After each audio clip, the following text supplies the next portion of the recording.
being targeted for their critical work on the BJP. The new IT laws that have come into place where there is an attempt at regulatory capture by the government. So in a lot of ways, what we're seeing is, I don't know, the term that I came up with is platform capture. They've essentially captured most communication platforms. And it's used as a pipeline for radicalization because it's used as a recruitment tool. So an example of that is Kapil Sharma putting out a call for a Telegram group called the Hindu Ecosystem.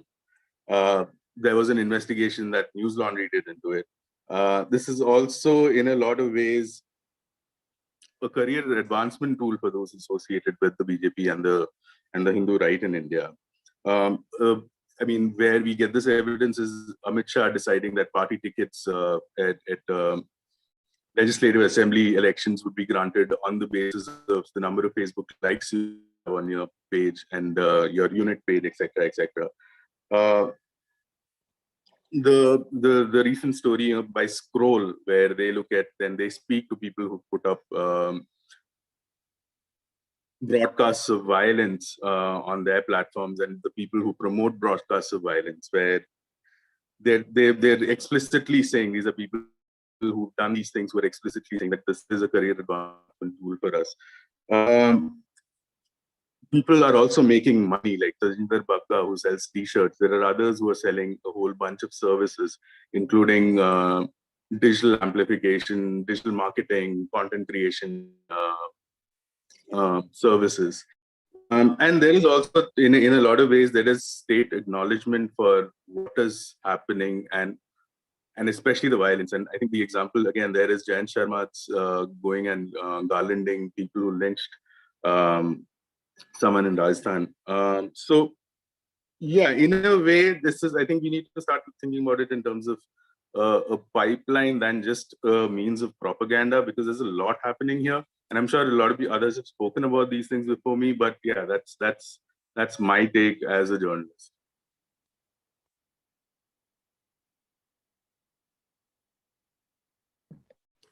All right. Thanks very much, Cyril. Really appreciate your highlighting those key points. And I think I like this term very much. I think it's a very useful term in terms of platform capture, because that's exactly what this whole initiative has been about. And propaganda has been both an objective, it's been a means, and it's been an end as well. And we'll get back to this. I'm sure our audience will have a lot of questions. So we'll move on to our next speaker, Dr. Sundaram. Welcome, everybody. My paper is titled #Secular, How Hindutva Facebook Groups Pathologize Secularism. More than any government before them, the Prime Minister Narendra Modi's government has implemented a coordinated social media strategy through Facebook groups, Instagram posts, and Twitter, using political actors and bots to foster a vision of opposition movements as anti-national, anti-Hindu troublemakers. This strategy requires not only various right-wing IT cells to post on multiple platforms, but also several bots promoting government schemes, touting military exercises against Pakistan and China, fashioning a vision of a quote-unquote liberated Kashmir, and creating a narrative of development, modernity, and economic growth. I argue that in addition to implementing this strategy through regressive government policies, particularly directed at minority religions and caste-oppressed communities, and brutal repression of dissent within material spaces, the success of this strategy relies on a sophisticated, organized social media campaign designed to disrupt and quell dissent as quote-unquote anti-Hindu and quote-unquote anti-national. Facebook's platform allows the formation of public and private groups that are publicly searchable, promoting the quote-unquote echo chamber mentality that is at issue in this paper. Moreover, Facebook is particularly popular with older Indian communities, both within India and the global Indian diaspora. Prime Minister Narendra Modi's Bharatiya Janata Party's communal governance strategy reinterprets India's constitutionally mandated secularity by suggesting that India is the sole homeland for Hindus. In this context, secular becomes pathologized through Hindutva-oriented social policy, cultural praxis, and media strategy, amplified by various populist methods of outreach by Modi's government. The Modi government accomplishes this through a multi-pronged approach focused on discrediting and suppressing opposition. Social media posts promoting the central government's castelessness, so-called castelessness, and commitment to economically disadvantaged communities, converting Hindu epics and gods into national cultural artifacts, such as broadcasting Doordarshan's Ramayana during the lockdown and the COVID-19 pandemic, using legal apparatus such as the court system to discredit opposition movements and legitimate such policies as taken in the interest of protecting the nation. And finally, through the strategic deployment of military force as seen in the rolling back of Kashmir's autonomy. This strategy, largely for cosmopolitan middle-class Hindus, delegitimates opposition accounts of religious discrimination, caste violence, incompetent policymaking, pardon me, slowing economic growth, and more recently, the disastrous response to the COVID-19 pandemic. Moreover, they deliberately conflate Hindu values with the political ideology of Hindutva, effectively effacing the cultural diversity of India. Further, virtual Hindutva co-opts discourses of decolonization to suggest Hindus are continuing to be victimized by non-Indigenous frameworks such as the quote-unquote Western notion of human rights, weaponizes castelessness as a political strategy while ignoring the plight of those from socially and economically disadvantaged communities, and rather incredibly claims Hindus are in danger of being exterminated by so-called outsiders using the language of the Holocaust. In this way, the Hindutva governing strategy has produced a virtual and material constituency for whom anti-nationals, pardon me, elevate the Congress, excuse me, I lost this, for whom anti-nationals are seen as the enemy.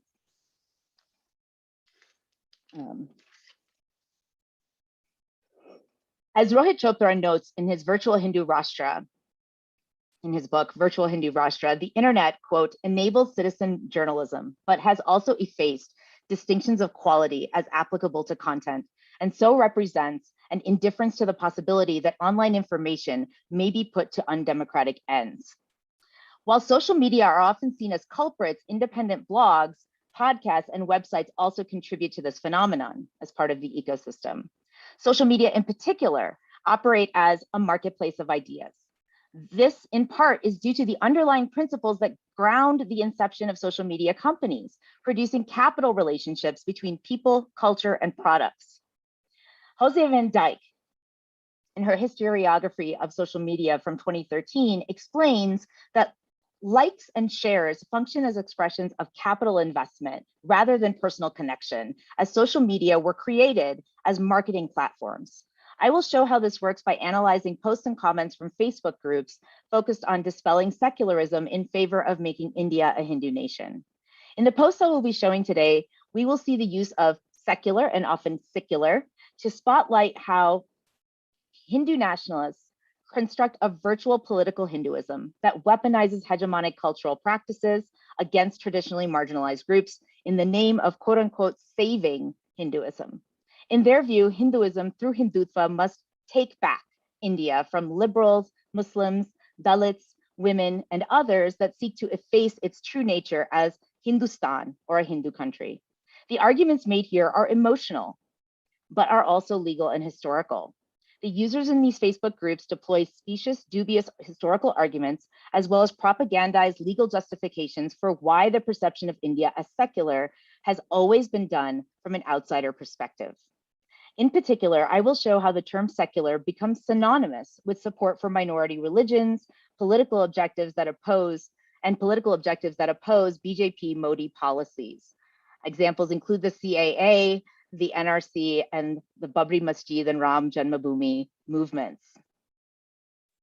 Posts that repeat certain arguments several times. Posts also repeat several arguments several times. Indira Gandhi's addition of secular and socialist within the 42nd Amendment to the Indian Constitution, which most of these users believe should be repealed, is one of the main arguments here. Secular, they claim, is only used by liberals and Muslims to create Islamic rule in India and a double standard for Hindus. And liberals hate Hinduism, which is why they use secularism as a shield for rape and murder and violence against Hindus by Muslims in particular. Religious freedom of worship, assembly, and association in law is granted by Articles 25, 26, and 28 of the Indian Constitution. Article 25 says, quote, all persons are equally entitled to freedom of conscience and the right to freely profess, practice, and propagate religion subject to public order, morality, and health, end quote. Further, Article 26 says that all denominations can manage their own affairs in matters of religion. All these rights are subject to be regulated by the state in the interests of health, safety, communal harmony, and the welfare of the state. Communal harmony in particular becomes a sort of touchstone for a lot of the repressive policies that we see. One moment. In 2020, the United States Commission on International Religious Freedom stated that the BJP, quote, allowed violence against minorities and their houses of worship to continue with impunity and also engaged in and tolerated hate speech and incitement to violence, end quote. They recommended that India be labeled a, quote, country of concern, though a dissenting member suggested that this would unfairly place India in company with rogue nations. The cultural project of the Facebook groups that I look at least in part, is to provide the cultural support for the repeal of the part of the Indian Constitution that includes secular and has been previously unsuccessful.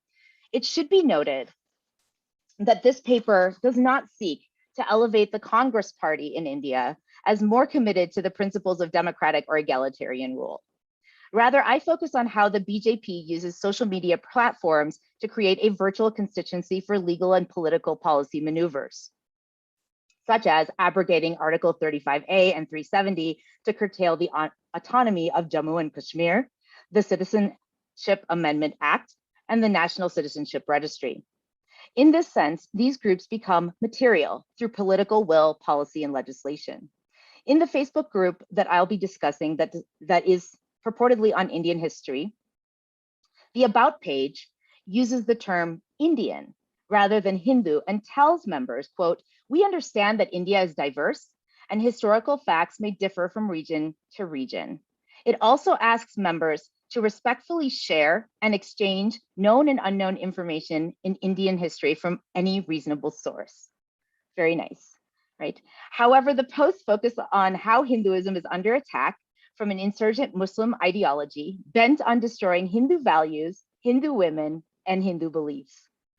Several posts also espouse traditional patriarchal views of women, decry secularism, and bash so-called leftist anti-nationals, and offer speciously sourced historical arguments geared towards painting India as a Hindu nation forced to contend with outsiders within its borders. History becomes the battleground on which this cultural war is waged and provides fertile ground for the arguments that Hindus are not only being exterminated by anti-national elements, read Muslims and liberals and commies, but also the idea that Indian history has been used as a weapon against Hindus by colonizers, the West, as well as so-called invading forces such as the Mughals. Due to time, I will only be showing a few posts from my larger research project to give a sense of this digital ecosystem of Hindutva in which all of the players feed off each other.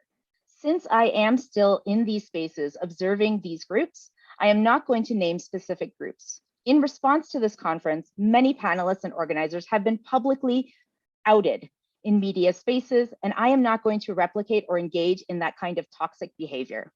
I am going to show these posters, the same respect that I would expect. Oh, I'm going to. Sorry to interrupt. We have 2 minutes. Oh dear. Okay. Let me just. Thank you. I did not realize. Okay. So let me at least show some slides. One moment.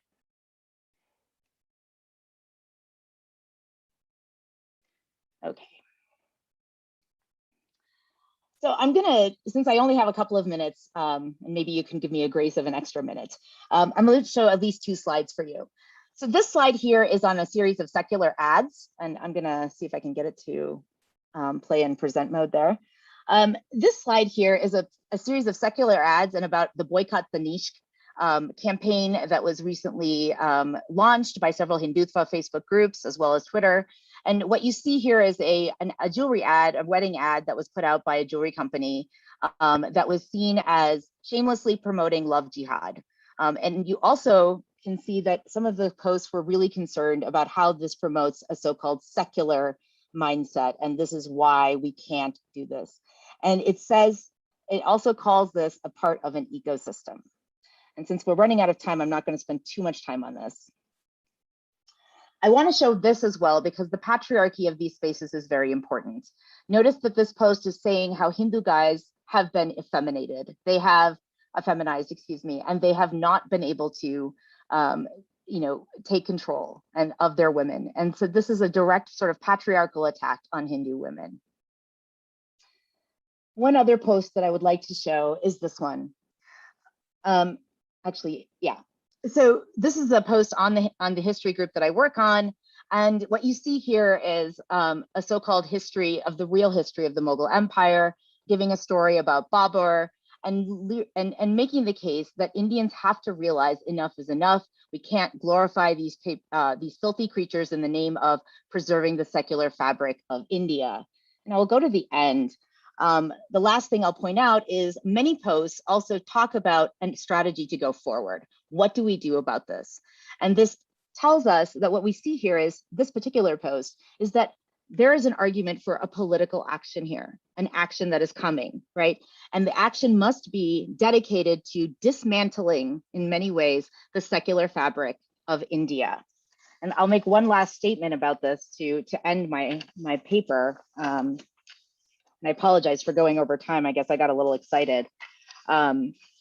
I have attempted to demonstrate, and I'm sorry I didn't show as many examples, but I've attempted to demonstrate how these Facebook groups advance similar arguments than to this idea of the Hindu nation, right? They are arguing that the term secular is used as a weapon against, and using the term secular as a weapon against religious diversity. These arguments find expression in legal and political policy positions advanced by the Modi's government. So this isn't just online speaking.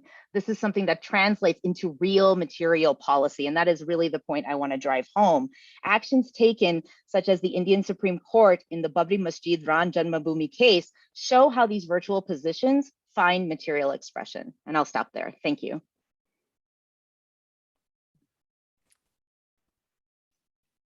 Right. Thank you. Thank you very much, Dr. Sundaram. That was absolutely fascinating. And, the word secular permeates both online and offline Hindutva discourse. And it's very interesting how online it's taken a kind of whole life of its own. And we can come back to that in the question and answer session. I was also struck by what you mentioned about the discourse within these communities about the hypocrisy of Muslims in India demanding secularism, or those who advocate for secularism as a way to protect minorities, while the same doesn't happen in Muslim majority countries or Islamic countries, whatever term is used. And to me, there's an interesting parallel there between sections of the diasporic Hindu population and Hindu American population who, on the one hand, are very actively involved in promoting Hindutva and call for the abolition of secularism and openly support the establishment of a temple at the Ram Janmabhoomi site, while making some squeaks about violence if they pretend to be liberal. But in America, they're perfectly fine with secularism, separation of state and religion, and minority rights. So to me, that hypocrisy is telling. Well, we'll move on now to our next presenter, our next panelist, and I'm very glad to turn the floor over to Salil Tripathi. Salil, please. Thank you. Yeah, thanks so much. And good morning, good afternoon, good evening, wherever you are. I'd like to start by picking up one of the slides that Deepa showed towards the end, because I think it's very instructive about the key point I want to make about what happens to people online who appear to be opposed to Hindutva. And which is the slide that she showed about the ad on Tanishq and those admonitions to Hindu women who might marry outside the faith. And the common feature of that is that the target was women. Love jihad is really a big issue because it's Hindu women who are being taken away by so-called other people, and therefore it's a problem. And although the Tanishq ad itself is heartwarming and lovely and all that, but none of that was good enough, and it had to be taken off. So I'm glad to see that reference and the fact that one of the recurrent themes, and this is not unique to the adherents of Hindutva, It goes beyond that, and it also applies to, the hard right here in the US. I'm based in New York. Hard right even in the UK, in Hungary, in the Philippines, and so on, where the object of the target is very often the woman. I mean, if you see the remarks of, and I'll come to the Philippine President Duterte later on, I mean, the kind of vituperative languages he uses against feminists is telling. Just as telling is the way some of the Republican operatives talk about women. So I just wanted to say that at the outset, that misogyny and being anti-women is one of the unifying characteristics of many of these folks, which includes, of course, the adherents of Hindutva. And the genius of that online extremism lies in both the spread of the message, the width of it, and the speed with which it goes out. And I'll come to that in a moment. And that is basically meant to convince the majority that they're actually the minority, or at least they're treated like the minority. And it also is intended to make the privileged feel that they are persecuted. Now, this is a very old trope, and others have tried it before. I mean, Hitler tried it in Germany, Milosevic tried it in Serbia, and so on, which is to make the ones who are privileged. Mussolini tried it in Fascism. There's this wonderful essay from 1995 by Umberto Eco, called The Rise of Ur-Fascism in the New York Review of Books, which actually show the characteristics, what a country goes through when it, and then one of the starting points of that discourse is, of course, to make the privileged and the powerful feel that they are actually powerless. And in that, the digital media and its use has been incredibly successful. And so the propaganda would include questions and discussions about the declining rate of population of Hindus in Bangladesh or Pakistan, but not of the absolute numbers. Or it will focus on the actual number of vaccinated Indians and never the percentage, or the percentage of people who die in India out of COVID, but never the actual numbers, because it's the selection of the statistics. That's how the discourse is being shaped.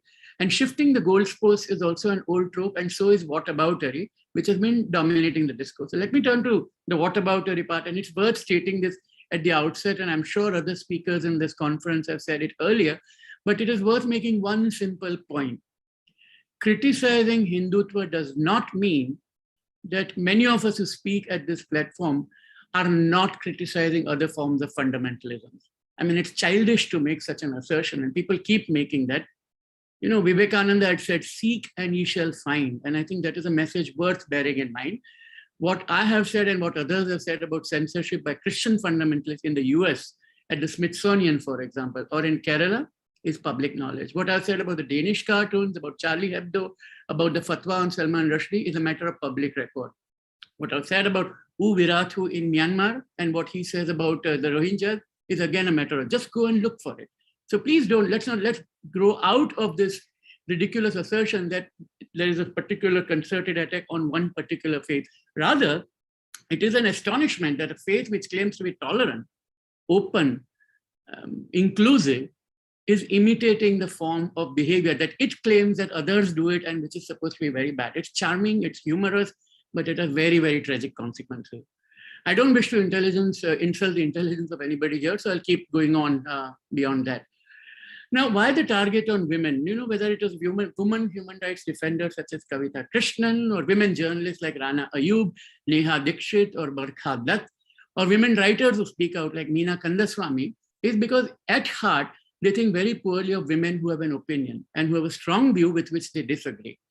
They may profess sympathy for Yazidi women in Syria or for Afghan women in Kabul, but many of their adherents don't want women to eat chow mein or have cell phones or marry partners of their choice.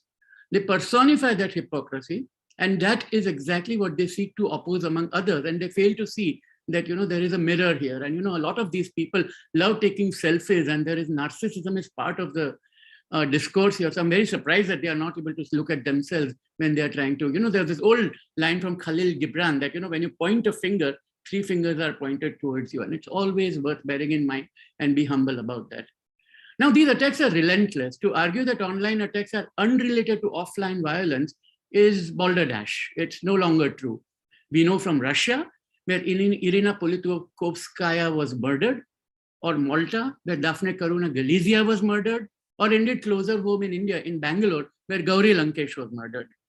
That those who have been receiving sustained online attacks may end up facing real, brutal, and fatal violence is not fantasy. I mean, there is a continuum that sometimes ends up happening of online attacks and insults turning into offline violence. And it's worth bearing in mind. It does not mean that every insult hurled at somebody will necessarily lead to a bullet, but sometimes it does. And therefore, there is a responsibility aspect that has to come in from those who claim to be the responsible elements within the Hindutva movement, if there is such a thing, or even the keepers, the gatekeepers, the tech companies, about which I'll say a little bit later on.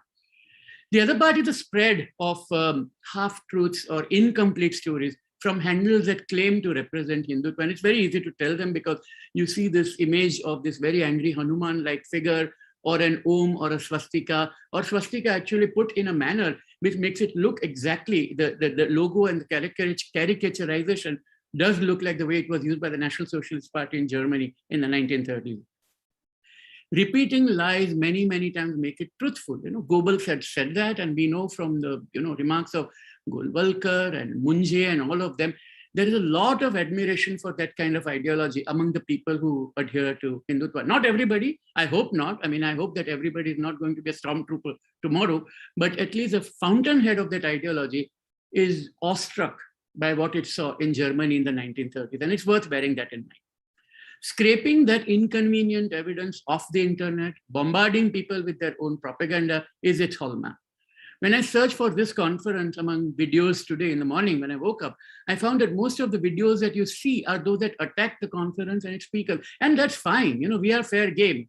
But what we should also acknowledge and praise is that those who have chosen to debate this conference through their own counter conference, I believe there are conferences on today elsewhere on the internet, which are challenging what this conference is arguing, which is good. And I hope one day we will be in a position to be in a room and have a civilized dialogue with one another without hurling abuses at one another. At least I, for one, on my side, and many of the speakers on my side, who I know personally, Anand Patwardhan, Meena Kandaswamy, none of them is going to adopt that tone. That much I think I can speak on behalf of some of us who are speaking at this conference.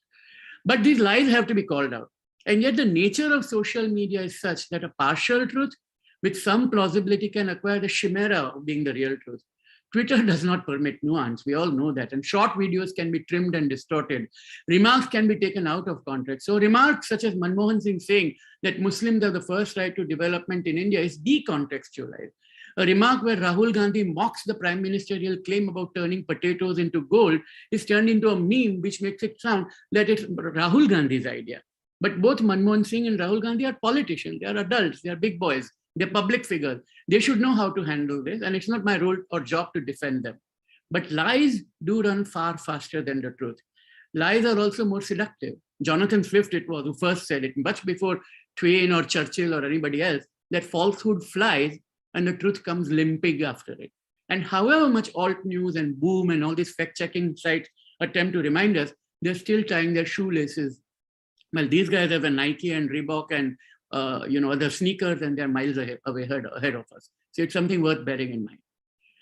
But in this, Hindutva is not unique, as I said. If the characteristics of the digital stormtroopers is to spread half-truths or make assertions or attack opponents with their disdain for facts and expertise, sustaining those attacks, creating memes and attacking with bots, sock puppets, and sometimes by doing sea lioning, then the supporters of Recep Tayyip Erdogan in Turkey, Rodrigo Duterte in the Philippines, Viktor Orban in Hungary, and all those who have succeeded in getting the UK out of Europe are as adept, sometimes they're superior. But as the American universities are now discovering, there is something peculiarly vituperative in the injured innocence of the Hindutva forces. Now, so while criticizing other intolerant ideologies, they're imitating them, and they seem envious of them, sometimes it seems like, and such imitation can only be seen as a sign of flattery. What else can I say? These outrageous views have always existed. Technology has ended up facilitating it. Blaming technology is not the answer. Countering with wit, humor, sarcasm, and facts is the answer. Blocking them is not the answer. Muting them may be the answer. Now, I'm not trying to say that, Facebook and Twitter and YouTube and Google are innocent here. I mean, of course, they become part of a process, and they simply do not have the capacity to manage the kind of flow that goes through. I mean, the number of people they will have to employ will make them the world's largest employer, not the Indian Railways, if they were to have everybody to start doing fact checking. And what is the fact in this truth universe? It is a problem. So I think pointing out when these things are wrong, highlighting them, and using wit and humor to counter them is probably one way forward. Seeking a ban is probably not the answer, because if you try to ban X, the guy who is being banned will try to ban you, and then we'll have fewer and fewer things to talk about.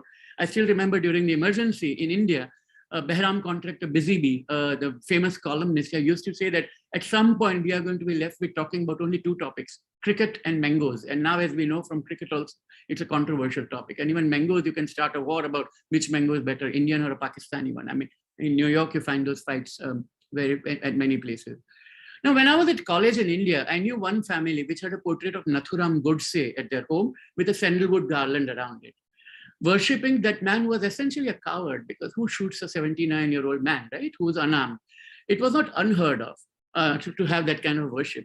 But the internet has made it possible for people to believe that it is all right to be bigoted, it is all right to speak loudly, to heckle, and it is all right to worship false gods, to use a phrase that Arun Shourie used in another context. The internet makes such bigotry more widespread than it is originally. It makes it respectable and makes the fringe the center. And when the fringe becomes the center, it's time to worry, because that is when the center cannot hold and things fall apart. Thank you. Thank you so much, Salil. And thank you to all our panelists for this wonderful discussion. I'll just speak very quickly to a couple of points about that Salil has raised. Salil, we go back to this in the question and answer session, and we have a ton of questions that have come in. But I think there's, I just want to highlight a couple of things, and I know we've spoken about this before. One is about this role of the responsibility of the platforms, right? Which is that what exactly should that be? And in the US context, at least, should they be regulated as media companies instead of technology companies which claim neutrality? And neutrality is another trope in the online discourse of the Hindu right. And the second point you made, and this is a point that the other panelists have also made, Dr. Sundaram's presentation also, which is that a lot of the online propaganda that you see often tends to be, it's a toxic mix of the violent, vulgar, and stupid, really. And it's very easy, to laugh at some of it. And I think they encourage it. But the strategy is not unsophisticated, and a good part of it is not unsophisticated. And even the work that is the propaganda that is, that seems sort of inane or of low intellectual merit, even that has a place and does particular kind of work. So these are a couple of things that, immediately kind of came to mind. Before we move on, I just want to mention that, Cyril's video was not on because of some technology problems. So that's the reason why you couldn't see him. And we just want to send in a quick apology about that. Let's now move into the question and answer session. We have a lot of questions. What I'll do is I'd just like to exercise my prerogative as moderator and maybe pose one question each for each of the panelists, and everyone can respond to it. So I think one of the questions I'd have for Cyril and Salil, and indeed for all the panelists, is what parallels do you see between, and this is actually a question that even a audience member has sent in, what parallels do you see between the BJP's digital strategy and other kinds of propaganda? Is the BJP's digital strategy something completely innovative and new, or is it inspired by propaganda strategies in other states in the present? And to me, I teach a course on violence and communication. What's chilling are the similarities in the discourse in Rwanda, for instance, right, on Rwanda radio, or when you think about the rumors that circulated in, in the lead up to the 1984 anti-Sikh pogrom, or some of the discourse, the similarities in the discourse of Nazis about Jewish communities and the like. So that's, one question I would have. The second question for Cyril and Salil. Cyril, as a journalist, and Salil, as I know you still do a lot of journalistic writing. How does legacy media in India, or so-called old media, whatever you want to call it, combine with new media? And this holds true for this applies to Dr. Sundaram's presentation as well, because I can see that legacy media often has this anxiety about not being outdone by social media. Twitter reaches 2% of Indians, but if there is something that's trending on Twitter, immediately you will see all the channels, including, so-called liberal channel like NDTV or Z or Republic pick it up. And then for Dr. Sundaram, a specific, slightly more pedantic question. I was very fascinated by the work that the concept secularism does, because one of the things that's happening online is that the secular is being reconceptualized. Now, when one thinks about, so-called left liberal discourse in India, or even a work like Nehru's Discovery of India, what's fascinating to me is that the secular is used in a kind of instrumentalist way there. What the Discovery of India does is it essentially conflates a political argument with a historical argument, reading Indian history as this kind of unfolding of a secularism that naturally exists in the Indian soil, so to seem. So to some extent, it is a kind of instrumentalized use of secularism. And what I see in the Hindu right communities, based that you have identified based on your illuminating research, is that there is an instrumentalization of the secular happening there as well, although of course it does very different work. So these are the questions, and again, I know that was a mouthful. Let's start with Cyril, and then we'll go to Dr. Sundaram, and then we'll go to Salil, and then I'll, in groups of 3, I'll ask more questions that have come in from audience members. I think a lot of when we read about it, I mean, my limited reading is of the white supremacist movement, and what we see is that there is a lot of similarity in terms of how the right in the US and the right in the India approach communication technologies. In that one, they have the resources, and 2, they are usually first movers and first in terms of adapting new media technologies to push their ideas and use as propaganda channels. So I'm sure there are similarities with other right-wing movements in other parts of the world, but at least, yes, there is similarity. There are similarities, and I think they're things that possibly need to be explored.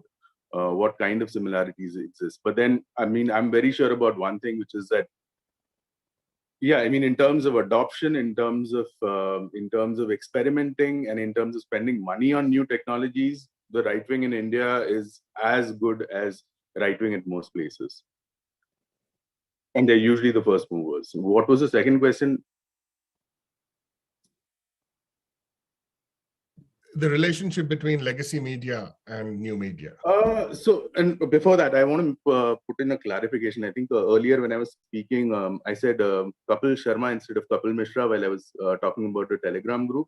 So I apologize for that. Yeah, it was Kapil Mishra who put out a call for a Telegram group, not Kapil Sharma. The second question was essentially, yeah, so essentially what is happening is that social networks, in digital infrastructure, which is essentially owned and operated by the BJP and supporters of the BJP, are pushing the Overton window on the internet as to what is acceptable, what is not acceptable, what is nationalist, what is anti-national, what kind of violence can be shown, what kind of violence cannot be shown, etc., etc. And in a lot of ways, mass media, legacy media, and particularly television feels compelled to compete with social media in terms of push that Overton window. So in a way, mass media is essentially competing with the BJP itself in pushing the Overton window. The second thing is that I think which most editors and most journalists have not kind of caught on is that they found a way to bypass the checks and balances in newsrooms. So if someone says something provocative and that person is an office holder, you cannot not publish that. It becomes a gray area. How do you publish that? When Anurag Thakur goes around saying Goli Maro, do you publish that? Do you not publish that? These are tricky questions that I don't think journalists in India, especially newspapers, are kind of asking themselves, or at least having a conversation about those things. But yeah, I think they've effectively found a way to bypass processes of newsrooms where they can essentially push anything, and news organizations have no option but to push that. News organizations need to rethink their processes.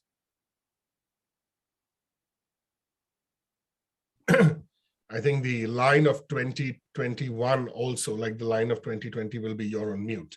Thanks so much, Cyril. Wonderful, wonderful answer and very helpful. Let's move to Dr. Sundaram for her response, and then Salil.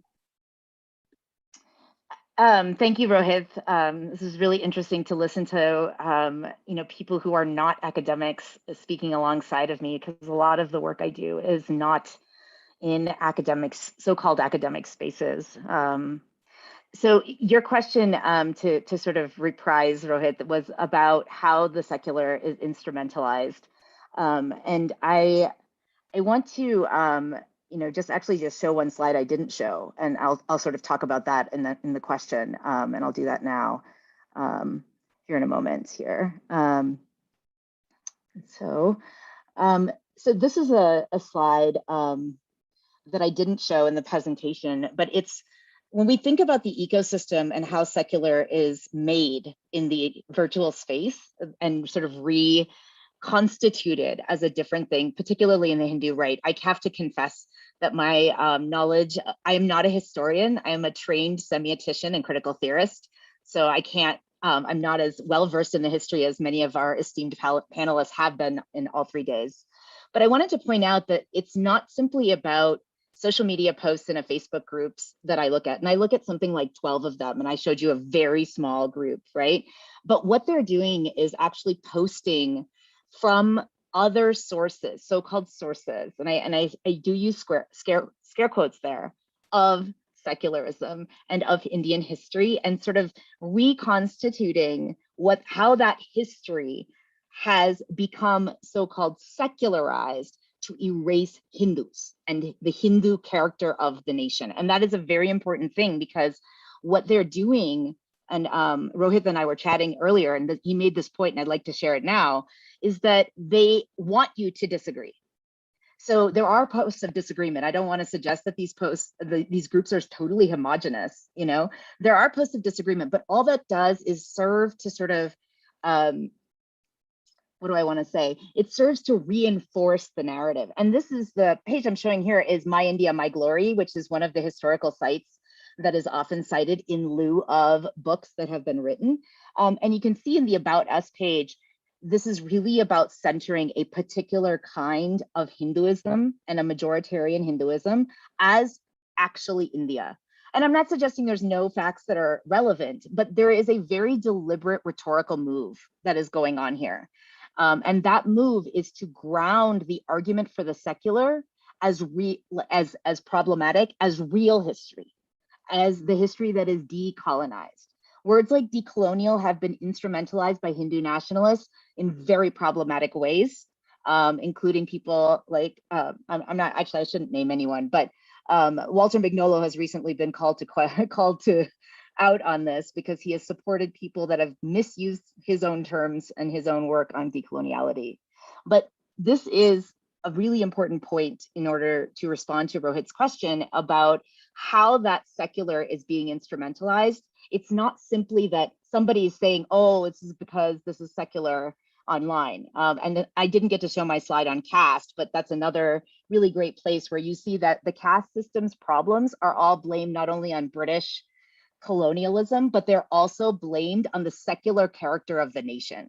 So if we would just accept the Vedas, this is actually in a post that I have and I didn't get to show, then the caste system would be no more. If we practice yoga, we will no longer have caste. These are arguments that are made, not recognizing the violence and harm that caste oppressed communities face. And I'll stop there.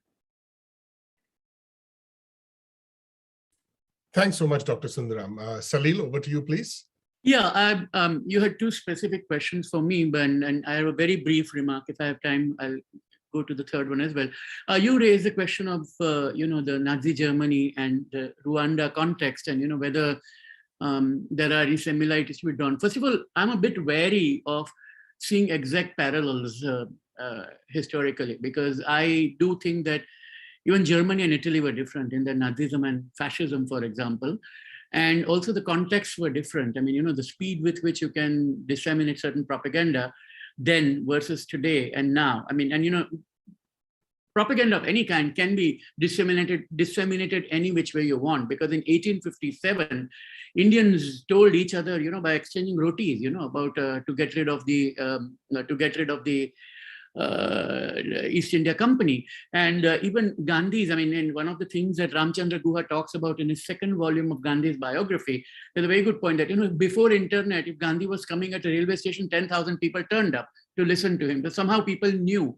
So how information spreads is a fascinating thing. We don't know. What I do know is that I'm a bit hesitant about the Rwanda comparison, is that, in Rwanda, the radio Mille Collines was able to do what it did because never no other communication medium available, right? It was a monopoly which was doing what it did. And this is a famous, the Rwanda tribunal has the Akayesu case, as it is called, about this mayor and the radio company, which which did not do what it was meant to do, which is to have both sides of the argument. So I'm not therefore suggesting that those who are very pro-government today, particularly on the television side, Republic and Times Now and Ajtak and all of them, to start presenting the other side, because if they do bring the other person on their network, it's to shout at them, or humiliate them. It's not, they don't really want a dialogue with them. But you do have an alternative space. And I think what's important is that alternative space has to be nurtured and supported. It does mean, I'm not therefore saying that all of us should, or everybody should switch to NDTV or anything like that. But it does mean that the online portals, which are doing such a good job in journalism, whether it is Article 14, whether it is Scroll, whether it is Wire, whether it's Khabar Lahariya, and all these wonderful sites which have come up, which are taking up and challenging the privileged notion, I think those need to be supported there. So I think it's important for the alternate media to get the footing. And of course, it's very hard for them to raise money. It's very hard for them to get subscription. And those media organizations should be honest to what they intend to do, which is to report reality accurately. They are not meant to be activists countering a particular ideology. Tomorrow, the secular ideology or the left ideology could be very problematic, and they may need to counter that as well. Their commitment should be to the accuracy, the truth, the story, and what the people need to read to become informed citizens. And I think we do need that kind of honest journalism. It's happening. I'm not saying it's not happening, but that's the one part I would. But yes, BJP is supremely efficient in harnessing what the media landscape and capture. That was, I think, the point that was made earlier by Cyril is very accurate here. And that goes into the whole legacy media question. And I think Cyril raised a very good point about, what do you do when a politician comes and says, Goli Maro and Desh ke Gaddaro ko? What do? Do you report or not? And my honest answer is that you should report it. Because you should report it because you do want the law-abiding Indians to feel repulsed by that notion that a politician is able to say something like that and then use their vote wisely, rather than to say, we will hide it. Because the moment you hide information like that, you give it the attraction of being banned. And then they all think they're Salman Rushdie, they've been banned. There's a fatwa against them. They're not, they're cowards actually. And let's expose that. I think that's the point that needs to be made. And I think that's YouTube had this dilemma, when they had shown the video of that Iranian woman, Neda Sultan, who was killed, and you saw her face, her eyes are open and blood trickles down her head. It's a very chilling video. It lasts about 19 or 20 seconds. And people said this is disrespectful of death. And Victoria Grant, who was at that time YouTube's chief legal counsel, she said that, no, I had to decide, does this mean tomorrow I'll take away Holocaust imagery? Once you start removing images like that, because they might upset or offend or something, you end up erasing history, and we cannot allow that. So I think media has a responsibility to put these things out, just so that people, and then the job of changing minds should be left to the activists, to the politicians and others. And my final point, about this whole history is that, those who are ideologically driven, whether it is extreme left or extreme right, are in to win the next generation and not the next election. And the generational changes were happening with the destruction of the Babri Masjid and the election of the first BJP governments in states in 1995. And today we have the consequences of that. So thank you for those, those wonderful answers.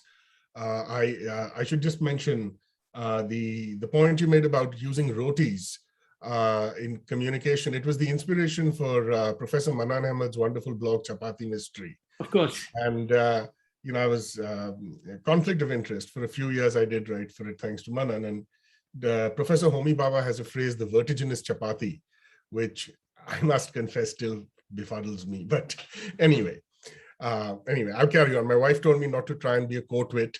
So let's get on to questions. We have a ton of questions. I'm going to try and get to as many of them, and I'm going to try and club some together.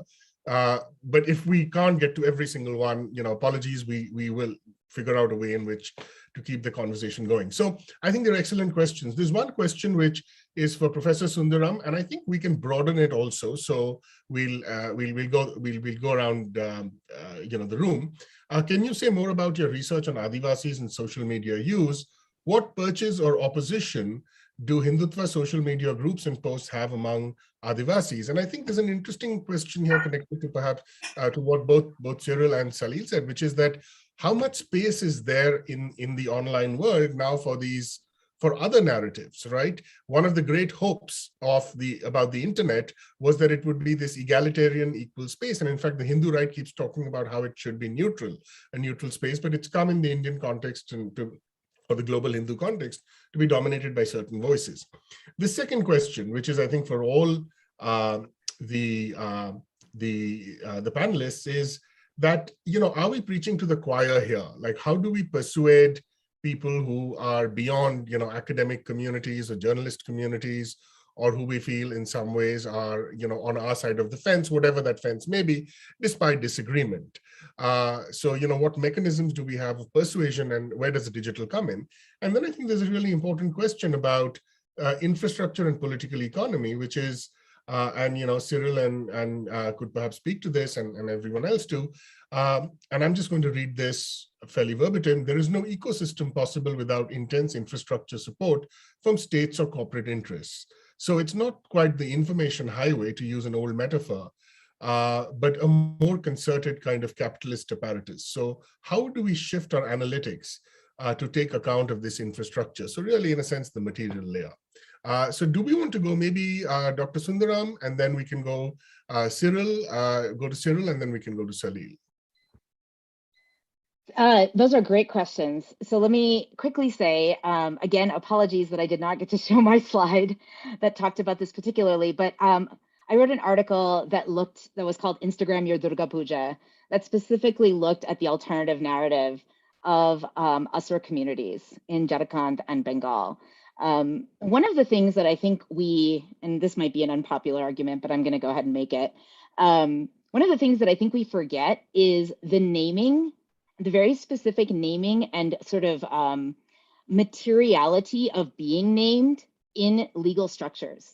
So when, for example, there's a material protest by Asura communities wanting to, protest against what they see as a problematic narrative of Mahishasur during Durga Puja times, they are often covered in material newspapers, actually, print journalism. They are, even if they are arrested by the government, that arrest exists as a record of their protest. When we move to the digital space, and this is the argument I made in this paper, one of the sort of more problematic things that happens is that they are effaced.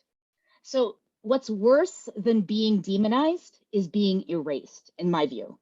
And so there is no space to trend an Adivasi hashtag. There is no space, for example, to trend when Durga Puja trends, hashtag Durga Puja, to trend hashtag Mahishasur caste oppression, which is a hashtag that is often promoted by Dalit groups during that time. And I did a lot of research on this, and I have a paper on this, but essentially what happens in those spaces is because precisely the second question, I don't want to jump into that, but precisely because of the capitalist network, that these are not about trying to offer, I think we have a misconceived, sort of happy picture of social media is like everybody gets to say something. I will end with this.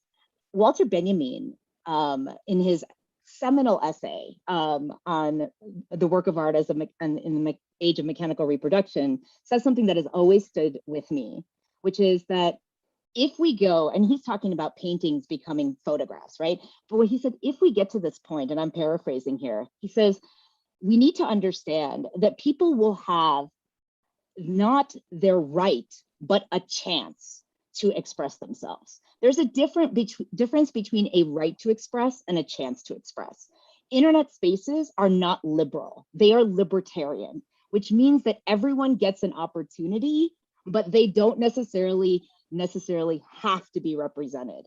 And so to me, that is the biggest difference when we think about how Adivasi communities are characterized by these groups, because these groups have more purchase in those spaces, the Hindutva groups. And again, my research is on Facebook, which I think a lot of people have sort of decided is over. But I think it's really important to think about the way that Facebook allows private groups and groups to sort of create this kind of echo chamber. And these groups are really important because they are, I have another paper that I'm working on right now that talks about how these groups, for example, really influence the Supreme Court's decision in India on Ram Janmabhoomi. They are seen as a virtual constituency, a public that is not being heard. We here in America call it the silent majority, right? But they're not so silent. And in that space, there's almost no room for dissent because the algorithms are not going to pick them up. And I'll stop there. Right. Thanks very much, Dr. Sundaram. Cyril, we'll turn to you now. So 3 questions. The first on alternate voices. I think we have examples of alternate voices. I think the anti-caste movement is one such example where there is a lot of there is an explosion of creativity in terms of expressing ideas, expressing images, visuals, words, etc. when it comes to anti-caste movement on the internet. Another example that immediately comes to mind is the India Love Project, which is run by Samar Harlankar and Priya Ramni, where they're essentially talking about talking to couples where both the partners come from different religious backgrounds. So there are these alternate voices, but then what we need to understand and what we need to come to terms with is the fact that we are dealing with extremely sophisticated, well-oiled machinery, which is backed by big money. I don't know how successful alternate voices can be here.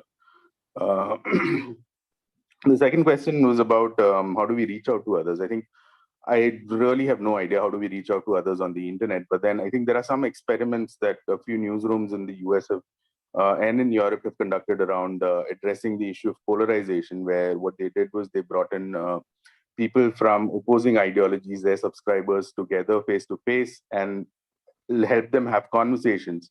And that brought down the sharing of life experiences, the sharing of realities, help people lower the amount of aggression, lower the amount of violence, and start looking at each other as human beings. Because what is really happening here is you're dehumanizing the other person or the other community. The third question was about infrastructure. I mean, this is something that I'd love a lot more people to start looking at, because it is an actual infrastructure where corporations and multiple different stakeholders are involved. And it's a complex,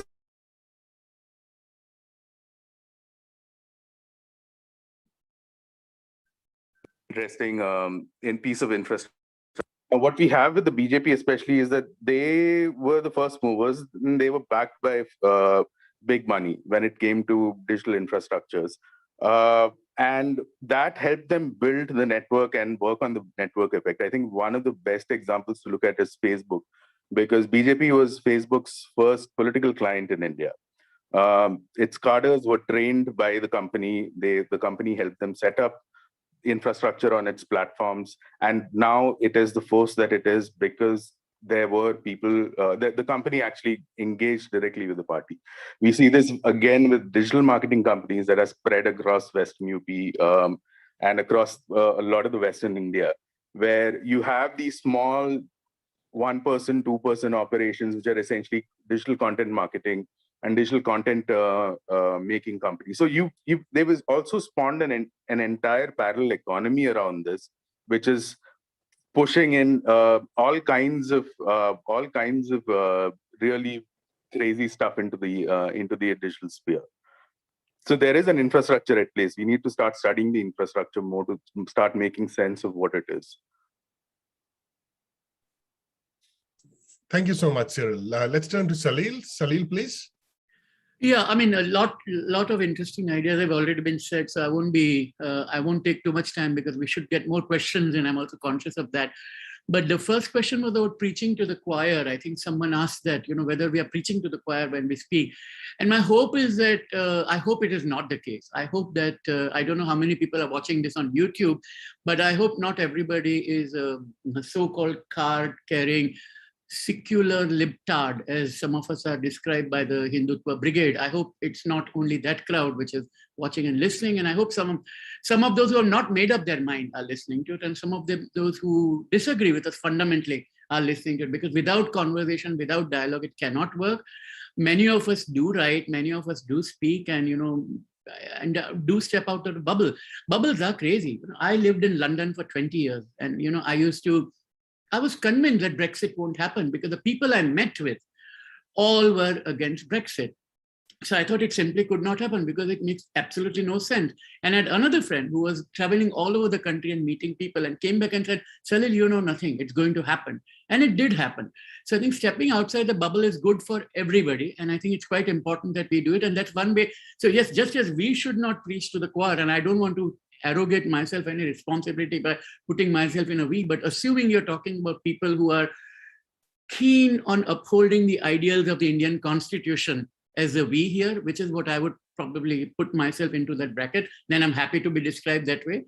Then it's also the responsibilities also on the people who are listening to, step out of their own bubble and read it. And it's a challenge. And I'm glad that, what Deepa said, the chance to speak and not just right to speak, that is there. But the companies do have the opportunity, because just as I may have the right to speak on the internet, but, beside the right to speak is the right to reach. And it is that right to reach, which is what is being challenged very often, because of the shadowing of shadow bans on Twitter. And I was off Twitter for 2 days because of some spirited fights by some wonderful people from the Hindu right, but that's a separate story. But it does take away your reach, and once that reach is there, that's exactly what you were talking about. The Adivasi Mahishasur type of hashtags don't get in, and it's because of some conscious algorithmic. So I think algorithmic transparency is important in the digital sphere. And what's also very important is for those platforms not to claim to be neutral, because it's impossible, but as soon as their lack of neutrality is identified, to take corrective steps to make them less non-neutral, if I may use such a phrase. Yeah. Thanks so much. Thanks so much, Salil. Thanks so much, Dr. Sundaram and Cyril, for those wonderful answers. Quick point, if you see me looking down at my phone, I'm not like one of my students who's checking Facebook or their email while I'm prattling on. I'm just on multiple channels. We have questions blowing up here. So I'm actually trying to collate as many of them. Okay, I'm going to ask three more questions here. The first one is, it's for Dr. Sundaram, but again, it's something that I think everyone can speak to, which is that what do we think about the history and the digital lives or afterlives and half-lives of these terms like urban Naxal, JNU liberal, and so on, right? They sort of right-wing memes, if you will. The second question, we had a number of responses about, in a sense, the fact that yes, there are alternative spaces, but those spaces are, also limited and restricted, and this is not a neutral space. And Anand Patwardhanji has just sent in that point, saying that YouTube puts age restricted on secular content, puts copyright strikes that are impossible to fight with logic and facts. These are not neutral spaces. So, in this regard, we've had a couple of other questions asking that what can the other political parties also do, right? Like, why can't the Congress, for instance, and we are not holding a candle for the Congress before propaganda goes crazy here. I should also jump in and say, we are not holding a candle. We are not sponsored by ISI, the Vatican, the Pope, CIA, Soros. And I also had an email come and say that Lady Gaga is involved. No one. So but the question is, as a descriptive question, as an academic question, what can other political parties and organizations do? The third point goes to the question of platform responsibility, right? And when you look at the inconsistency of platforms, now, Twitter or Facebook are under no obligation to be consistent in the US, for instance, right? Twitter can ban X, but not ban Y. It's under no obligation to follow the First Amendment as a private corporation, and it's come under criticism here. But that lopsidedness has been so much more in the Indian case. And, I won't get into like my spat with Twitter, but some of the things they do then generate a lot of garbage where literally, they put these useless accusations against you of being terrorist, violence, etc. When you look at Facebook's own policy head, Anki Das, and some of the communal remarks she made, for which she was removed, or when you look at the fact that when Twitter finally stood up to the Modi government, that's when there were cases against their MD. Their policy head, Mahima Kaul, was obviously, made to leave, I guess, or resigned to pursue other opportunities. Maheshwari is now been whisked away to the US. So given their reach and scope, Facebook, if it were a country, it would be the third largest country in the world. Don't they have more of a responsibility? Or is it just that because they want the Indian market, they make some push back, but otherwise they comply? So for this question, maybe we can, again, go around the room, starting with Cyril and then Dr. Sundaram and then Salil. I think a lot of these terms that these guys use, urban naxals and a lot of other things. I think you, Rohit, you put it very appropriately. They essentially used as memes. They have a life of their own, and they respawn when they are required, and they are discarded once their use is done with. So we have to start looking at a lot of these things from our literature or study into meme propagation and how memes are deployed on the internet. When it comes to what can other political parties do, I don't really know, because at the end of the day, it's a resource game. And if you look at electoral funding in India, BJP has managed to capture again all of it. What these guys can possibly do is hire better people and be open to new technologies and understand that these technology platforms are useful, which is something that I think is now dawning on people, which was not the case, say, 5 years ago or even, say, 3 years ago. The whole question about platform responsibility, I think I'd go back to what I had said earlier, right? What we are seeing is a sort of platform capture using policy, using financials, business deals, etc., etc. And it's not just that; it's also appointments like Shivnath Thukral, who ran a campaign for the BJP, is now the head of Facebook in India. So it's also appointing people. It's platform capture using money, platform capture using policy. I don't really know if platform companies can do much because, I don't think anyone wants to get caught in the legal battles and spend money on it. Thanks so much, Cyril. Let's move to Dr. Sundaram, please, for your responses. So, Rohit, I apologize. Can you just repeat the question, the first one that I can respond to? I apologize.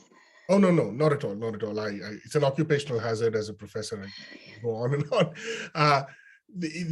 What could you just comment on the history and the lives, half-lives, afterlives of phrases like urban naxal, JNU liberal, and so on?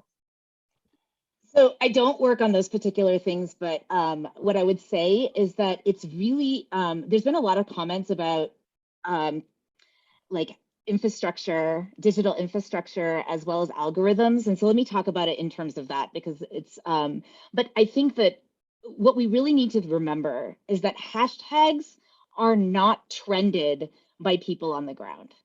So when people are using terms like in material spaces and protesting, right? And then there's a hashtag, right? The reason that it goes viral is because of very powerful players that the algorithms pick up. So something like urban naxal, right? And saying things like this, right? Are going to trend by those folks who have access to the algorithms. Now, having said that, there is also a savvy to social media. I think people think, oh, I'll just put stuff out there, put the right hashtag, and it'll just get picked up. That's just not true. So one of the things that you see is that certain hashtags, because they're picked up by the right person, and I will just refer to Beyonce, and I think it was Beyonce that spoke out against, and now I'm forgetting, but there are a lot of these like sort of hashtags that get picked up by somebody really prominent like Mina Harris, and then they get a lot of traction. And then you see something like the Indian government responding like, who are you to criticize, right? but they're not trended by the activists. Now, that is not to say the activists or those folks that are doing this work are not doing important work or they're not being recognized for that work. What I'm trying to point out is that if we don't understand social media companies as first and foremost interested in creating business relationships with users, then we cannot understand how to navigate that space. One last point I'll make. Hashtags, which is really a bulk of my book project and my research on globalizing dharma, is these trend regionally. So for example, when Modi came to Tamil Nadu last year, Go Back Modi trended in India. Now I follow Indian Twitter, so I know who to follow to see it, but that did not trend here. That was not something that you could see here, right? So you have to understand that Twitter itself is a decentralized ecosystem. One final point. Social media are not all the same. People access different types of social media. So where you might see traction for something like Urban Nutshell in different ways on Twitter, you will see a completely different kind of engagement on Facebook, by class, by caste, by region. You will see a different group on Instagram. You will see a different group in other places, right? Like all of these different places. Now Telegram, Rumble, whatever you want to say. And this is very comparable to how we think about right-wing groups, by the way. And I think Salil made this point very nicely in the United States, right? This playbook is also instrumentalized by white supremacist groups and extremist groups here. And this is they understand these algorithms. This is a very organized understanding, savvy understanding of how these things actually trend and work. They know how to reach out. And this is something that I think, going to that second question about what can political organizations do, we can go and say, we can't ask people to be neutral because capital is king, right? So what we can really do is think about how we can use that to our advantage. If we want to bring out activist movements, we have to be able to sort of mobilize those at the top end. Changing the meaning of a hashtag after it is already out is nearly impossible. It is like turning around the Titanic. And it's only happened in my own research, meager research. I'm a very junior scholar. I've only seen examples of it like once or twice. I'll stop there. Thanks. All right. Thank you so much, Dr. Sundaram. And let's hear from Salil. Yeah. So quickly, I mean, I just think yes, hashtags matter in terms of trending things, but these trends last half a day, sometimes 1 day and 2 days. So I'm not too worried about it. I mean, when Urban Naxal came out, I think somebody called it suburban come Akkal as a response, I mean, Urban Naxal, suburban come Akkal. I mean, so you can play that game and some things take on, some things don't. I think JNU liberal is not an insult at all. It might be a compliment, I mean, I wouldn't see it that way at all. So, because I mean, I think liberal is a compliment, so I don't see that as a problem at all. But I think we do worry too much about hashtags, and I do think we should worry more about, and this goes to the heart of what Anand has spoken about in one of the questions earlier about journalists being in jail. We should be more about what's being done through another part of the digital sphere, which is Pegasus and other issues like that, about the surveillance and, planting evidence into your hard drives, using that in made up evidence, sending spurious and possibly unsubstantiable emails in people's names and building cases around them and keeping people in custody without bringing them to court for years at a time, and in at least one instance allowing the person to die while in custody. I think those are the real crimes that we need to worry about in terms of the human rights crisis. Yes, spaces are not neutral, and I think Anand's point is well taken about copyright issues and also the fact that some things are arbitrarily called age restricted. And I think the only way to challenge that is by reminding people and going beyond the bots and going beyond that to someone who's actually in charge of the policy and show them the absurdity of it. Because I can tell you one thing, both Facebook and YouTube and Google, all these companies at the top of their policy decision-making have some very fine people with a profound, deep and serious understanding of human rights worldwide. It's wrong to say that, they're party hacks by any means. Some of them have spent a lifetime, in defending human rights in extremely difficult circumstances. So I wouldn't dismiss them completely out of hand. They would also themselves want to, in my parallel life at the Institute for Human Rights and Business, I've had a very long probing conversation, which is online for people to see, with the Facebook head of human rights, Miranda Sissons, which I would urge people to look at. And she is someone I would learn about human rights from, because she has been in crisis situations, conflict situations, and worked on international crimes. And so I wouldn't want to dismiss the company. Maybe you want to dismiss the company, but not the individuals there, because they're in a position to do good. And the challenge is to keep applying the pressure so that it gets done there. What can other political parties do? I don't know. I really don't have much hope for political parties, as such, but citizens can.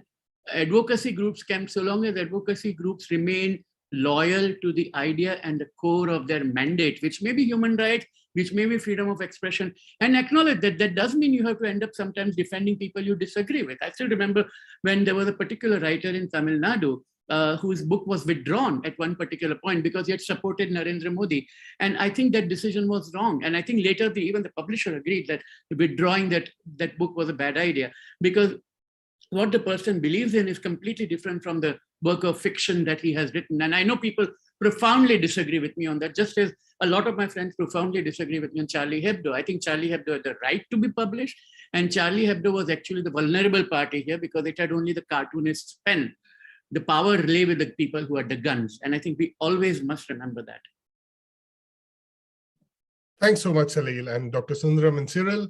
Yeah, and I'll just say that, that's an issue on which I have often disagreed with Charlie Hebdo and all, with a lot of colleagues. And it goes to show just that there is deep and profound disagreement among academics on many of these issues, but we don't go around giving each other death threats.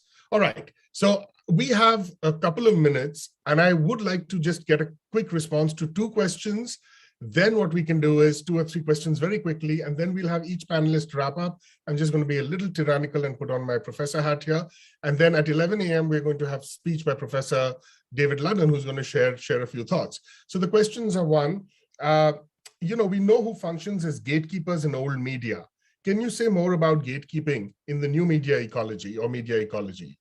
The second question is that how much of the BJP's social media clout is real and how much is smoke and mirror, fake accounts, bot armies, and so on?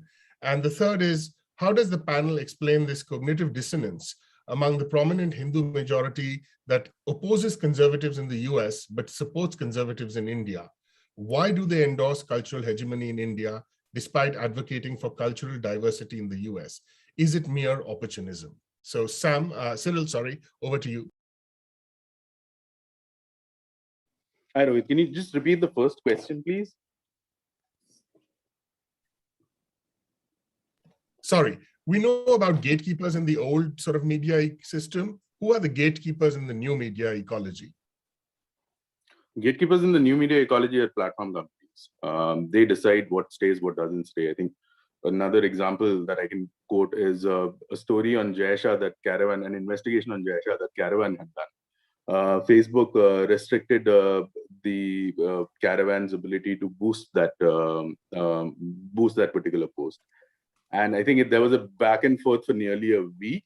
By the time the story had already died, when Facebook's put up a lame apology saying that, it was an inadvertent error. We see that across different platforms. It's not just Facebook that's at wrong here. All the platforms behave in a similar manner. There is a reason for them to act in this manner, because just look at the CPMs that they get in India. They don't make any revenue in India. They have a huge market outside US, Canada, but this market is not a market that generates any revenue for them. It brings them the volume. It doesn't generate any kind of revenue for them. So there is no reason for them to invest back. The second question was about smoke and mirrors, BJP's online infrastructure. There is both. There is a huge and significant organic engagement that exists. There is also bot and other such soft puppet accounts and a whole bunch of other such inorganic infrastructure that exists. Both of them are acting in tandem. And you can't say that one is, if I were to say, I would say that their organic push is significantly more than their inorganic push. The last question, I don't think I have enough context to talk about the last question. Oh, sure. We can punt that to Deepa and Salil. Deepa, please go ahead. So in terms, just repeat the first question for me again. I'm sorry, I'm oh, sure. Tired. I'm sleep deprived. Oh, yeah, I know West Coast.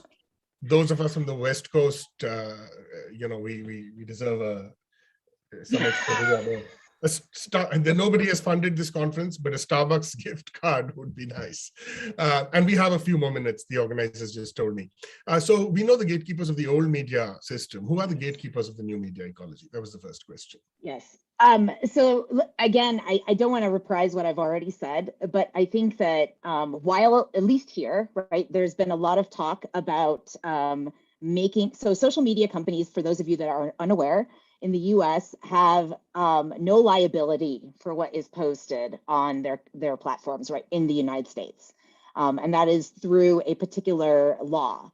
And this law has been pushed to be changed, repealed, whatever you want to think about it, by mostly conservative forces here. But I would say that there are several Democrats that would like that as well. And I think that to go back to an earlier question about what can political actors do and the gatekeepers of this space, there are two things at play. One is the people who are very powerful and have huge followings on social media, right? Those are people that can help move things forward. And I do want to sort of connect this to what Salil had said earlier.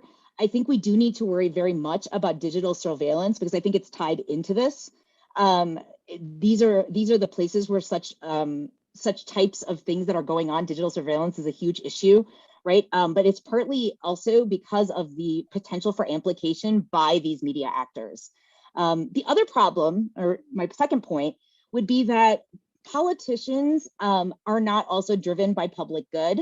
I'm not suggesting that all politicians are craven and totally, spineless folks, but I will say that they are driven by their constituencies and they're driven by capital, just like I've been emphasizing. So when we think about how to change these things, we have to make it in some way, and this is going to be an unpopular opinion, we have to make it profitable or somehow have purchase for those companies. If it's not, then they don't care. And I'll end with one example. Twitter India was recently sort of subject to a pretty draconian law in India about what they could do and how they were supposed to be going after people in the real world, which goes to the heart of my paper. And this is really important because they wanted to push back, saying that this was against it, but they were worried about losing users. It's not because they cared about what the Indian government says, they cared about the financial loss, right? And that is what the Indian government has recognized in some ways. And we also, in order to sort of combat this kind of thing, have to recognize. So we need to think about the gatekeepers as politicians, but the largest gatekeeper in the digital space for me and in the material space is capital and who gets to make money. And if we can find a way to instrumentalize that in the favor of activism, then and sort of pushing back against fascism and extremism, then we might see some changes. Thanks very much. Salil? Yeah, so I agree on the gatekeeping question. Yes, it is the platforms. And the only thing I would say that, but the platforms can be swayed the other way. I mean, it is persistent. It requires a lot of effort and hard work. I, for one, do like the Media Act in America, which does mean that it is a safe harbor, because I think if we don't do that, then Facebook will have to bring Mr. Trump back to, I'm not saying that Trump should not be allowed to speak, because when Trump says something, CNN and Fox and New York Times are going to do it anyway. So no one is saying that Trump should not speak. But should Facebook have the obligation to give him the opportunity? That is the question here. And I think Facebook can be well within its right to say that, no, we won't, because we have certain standards. I mean, in Europe, you would not put Nazi propaganda because otherwise you'd go to jail. So I think a company can create such, right to speak does not mean right to get published. I mean, that's something we do need to bear in mind here in this context. So, I think that we do need to think much more carefully about, how much freedom we want to take away from platform, because, it might lead to undesirable and unintended consequences when it comes and backfires. And I'm waiting for the next left-leaning American politician to be taken off Facebook, someone like AOC or, Ilhan Omar or somebody like that. I think that's going to be the next step that is going to happen so that Facebook can show its neutrality in order to get the, attack dogs off from its trail. And I think that's the worry here. And that's why I'm hesitant about saying that, yes, let's defang the platforms. One, BJP's power, is it real or is it not? Parul Khakkar had this great poem about, the emperor has no clothes, sab kuch changa changa recently. So maybe the emperor does not have clothes, but we have to judge it by its effects. And the effects are pretty serious. People have this fear that if we do this, the government won't like it. And therefore, people are being deplatformed or told not to write this, not to draw such a cartoon and so on. So the power exists, whether it is real or not is almost an academic question.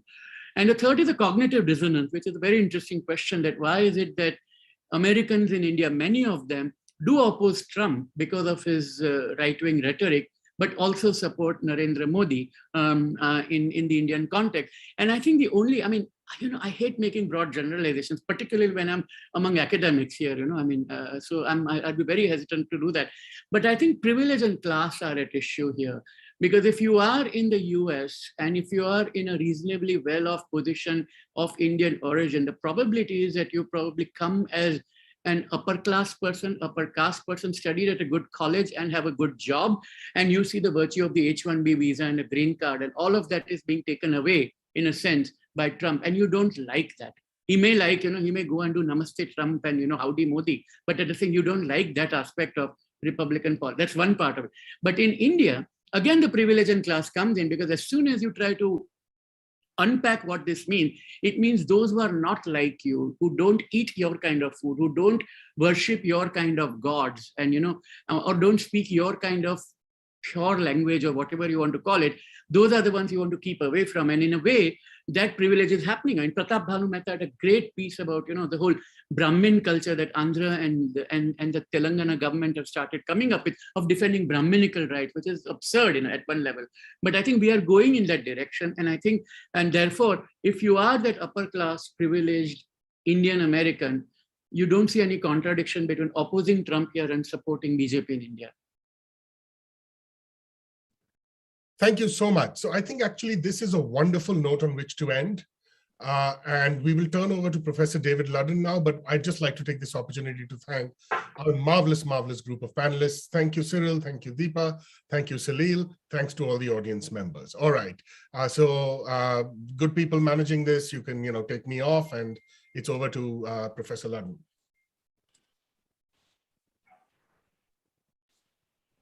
Let's see if I can get this going on. Oh gosh, here we go. Okay.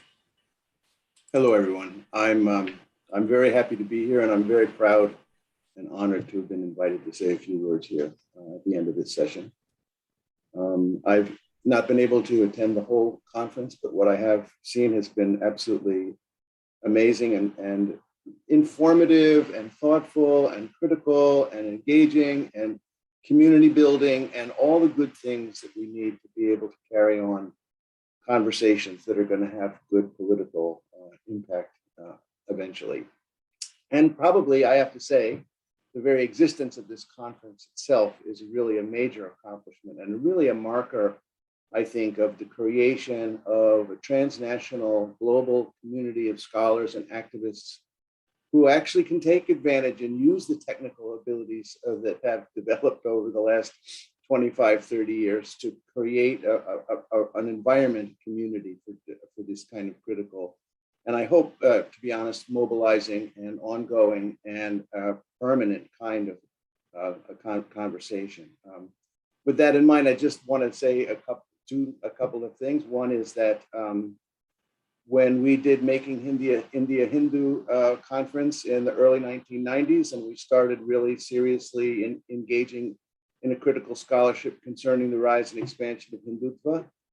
It was a pre-social media, pre-internet. We barely had emails going in those days. We did have emails, but that was as far as it went. And so we were in the print age, and little by little, it got more and more advanced, and more social media came into the scene, more technologically advanced and so on. But as I think many of people have said in this conference, that technological advancement has actually gone along with, and to a certain extent provided the environmental conditions for the creation of the kind of regimes we have today in a lot of the world. Global Hindutva, to that extent, I think, need to be seen as not merely an Indian phenomenon or even an Indian global phenomenon, but rather as a phenomenon that resonates with Islamophobia in all sorts of different ways. It resonates with a kind of ethno-nationalist majoritarianism that is emerging and being mobilized in many countries around the world.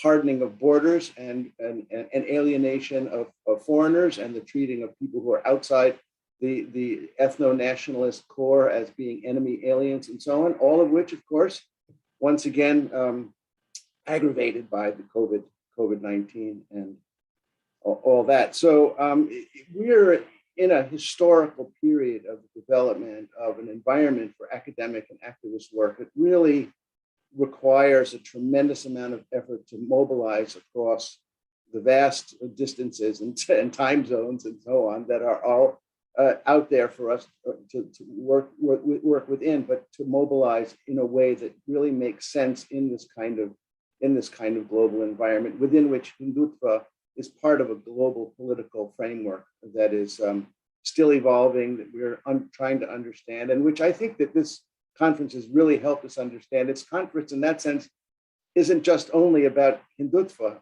it's also about the global resonance and global articulation of Hindutva with a lot of other things, including technology, social media, political majoritarianism, and fascist possibilities and tendencies that are developing all over the place. But so with that's all I want to say in terms of my appreciation of the substance of the conference, and I just really think it's been great. But I have to end by saying that what makes it really possible is the technological people, the skilled people who are working with the organizing committee and working to make this a possibility to create the kind of space within which we can have these conversations.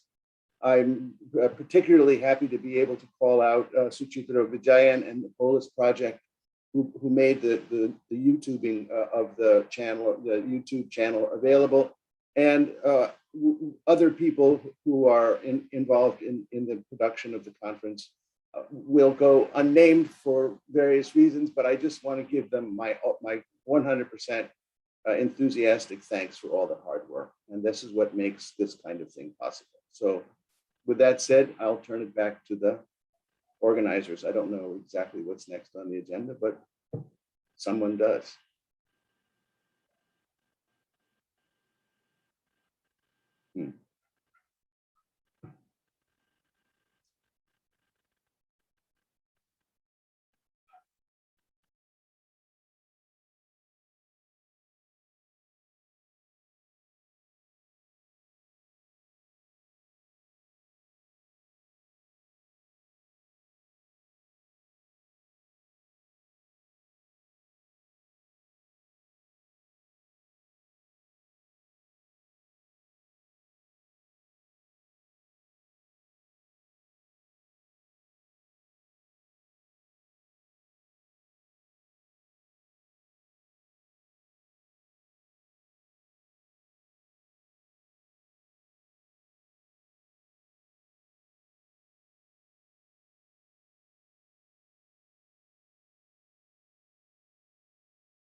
Hello, everyone, and welcome to this event that's co-hosted between the Polis Project and CAGE.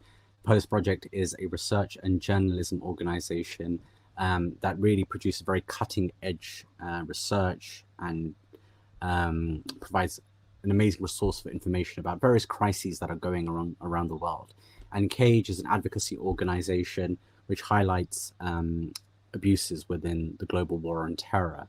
So my name is Asim Qureshi. I am the research director of the advocacy organization CAGE, and I'm going to be hosting this discussion today, which is really on the immediate aftermath of the attacks that took place on 11th September 2001. Really, what we're going to be focusing on with my two expert speakers today are really on the policies, legislation, the various forms of infrastructure that developed out of that one moment. But maybe we're going to quiz some of those assumptions in and of themselves. So my two guests today are Arzu Morali, a writer and researcher based in London. She's one of the founders of the Islamic Human Rights Commission, formerly editor-in-chief of the Palestine Internationalist magazine, and currently one of the editors of The Long View. Aaron Kanani writes about racial capitalism and Islamophobia, surveillance and political violence, and Black radical movements.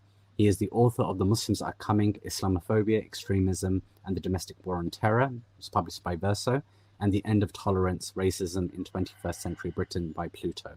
So welcome to you both, and thank you for taking the time to join us and to really give us your expertise.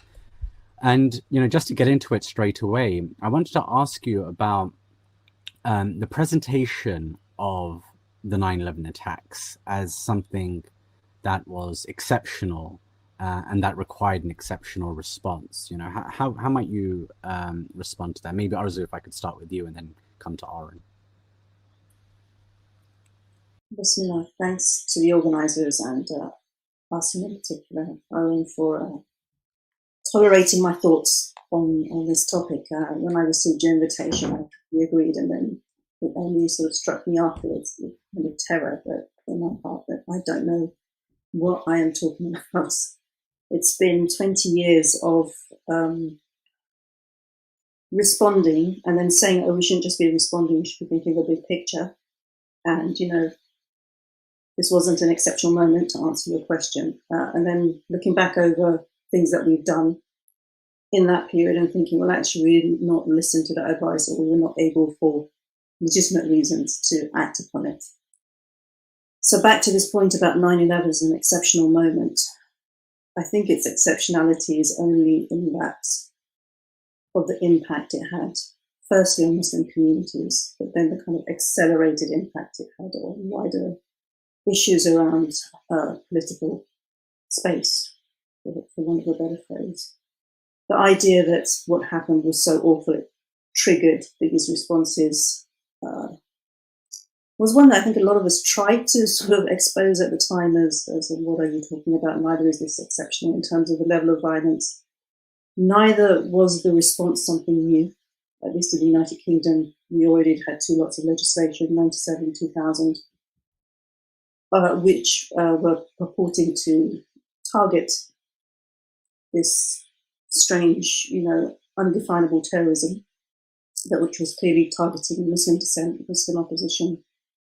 The 97 Act in particular was sort of, implemented against small groups of Muslim exiles in London in particular.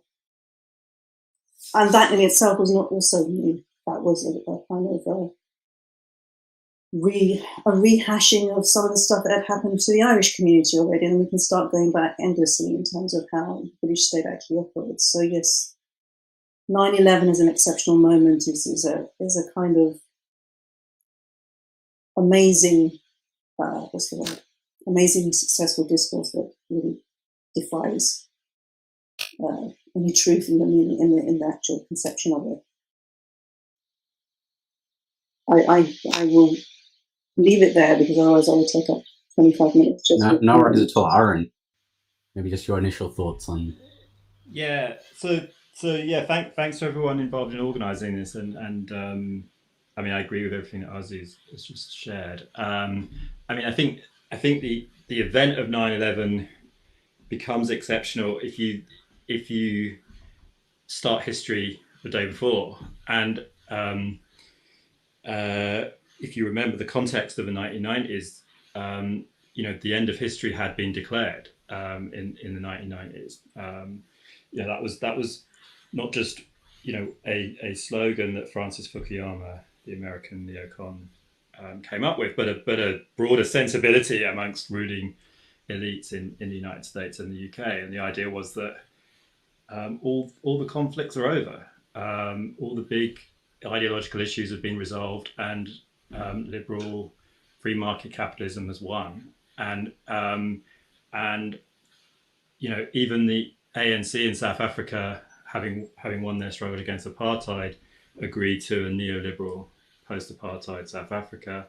The one remaining place where some opposition existed was in fact Palestine, where even though some of the leadership went into the Oslo process, the majority of Palestinians, the majority of the movement rejected that, and that was interpreted in Washington as much as anywhere else as symbolizing that there is something going on, not just in Palestine but in the broader Muslim world, that represents a rejection of this new order, and literally a new world order, as George Bush Sr. called it, right? And so I think through the 1990s there was a kind of ongoing debate within the kind of US, within Washington, about, is this the end of history, or is there the clash of civilizations, right? That, in other words, if you believe in the end of history, there's always the anxiety, or what if everyone else doesn't agree to the way that we've defined the end of history,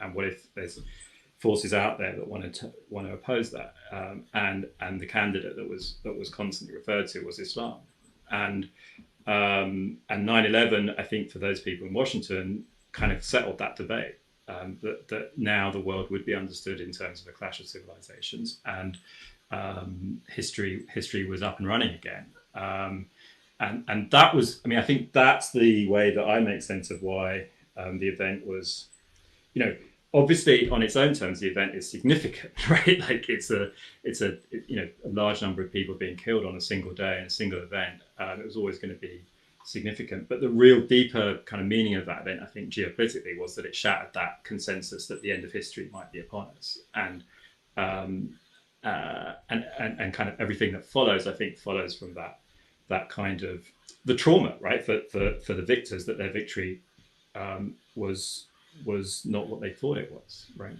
The victors of the Cold War, essentially, right? Their victory was not what they thought it was, and of course, from this point, 20 years later,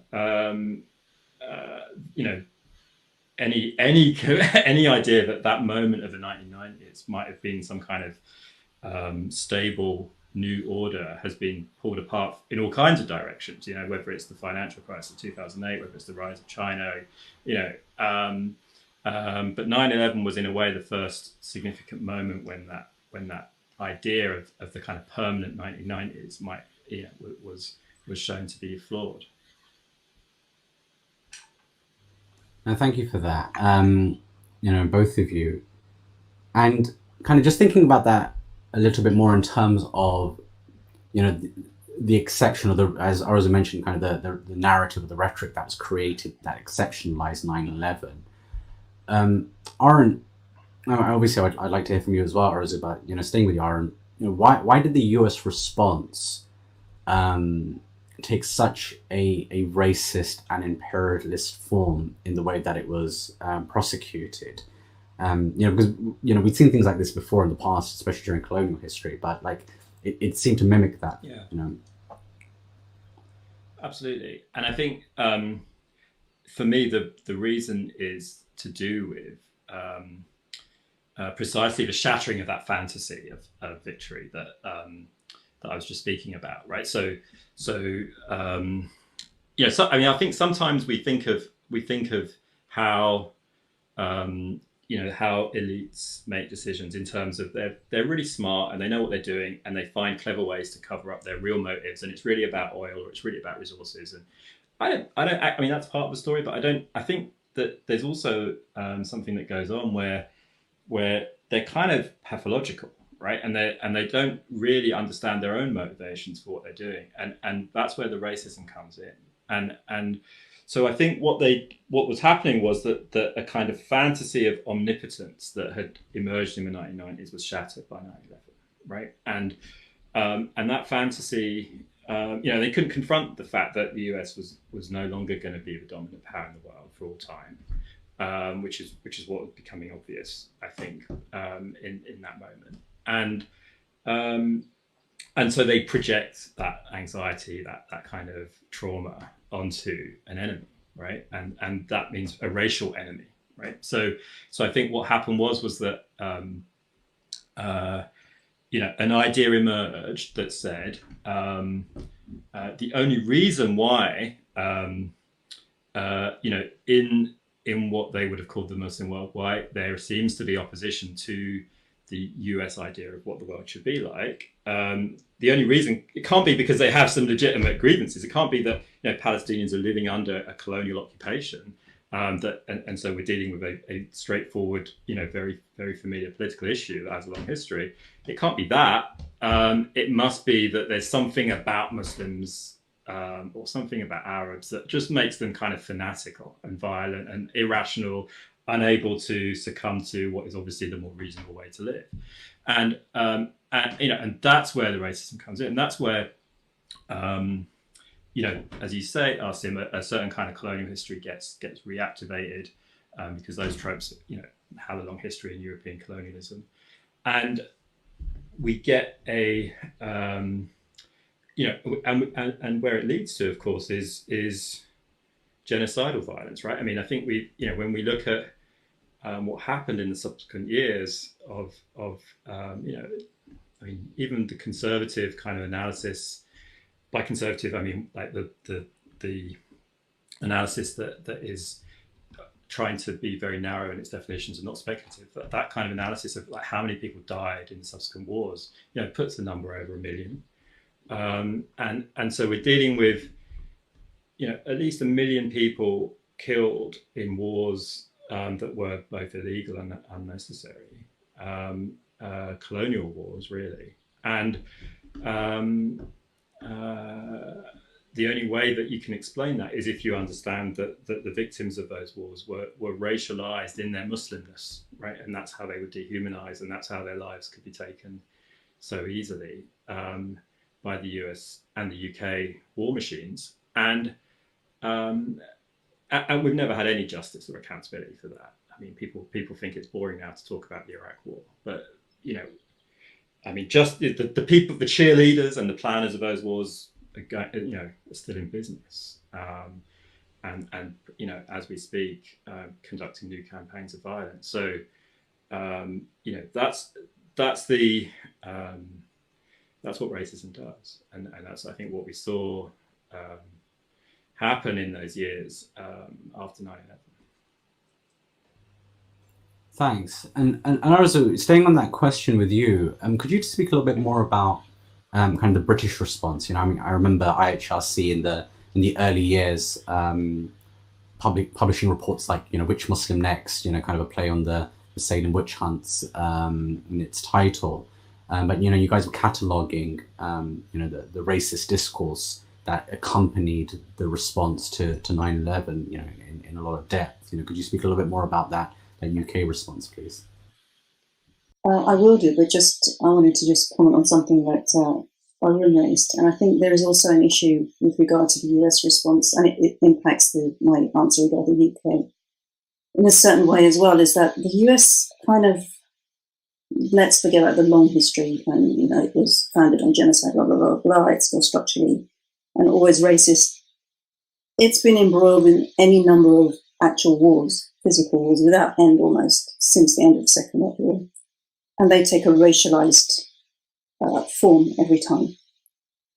Combined with that, these kind of big, you say conceptual, they're not,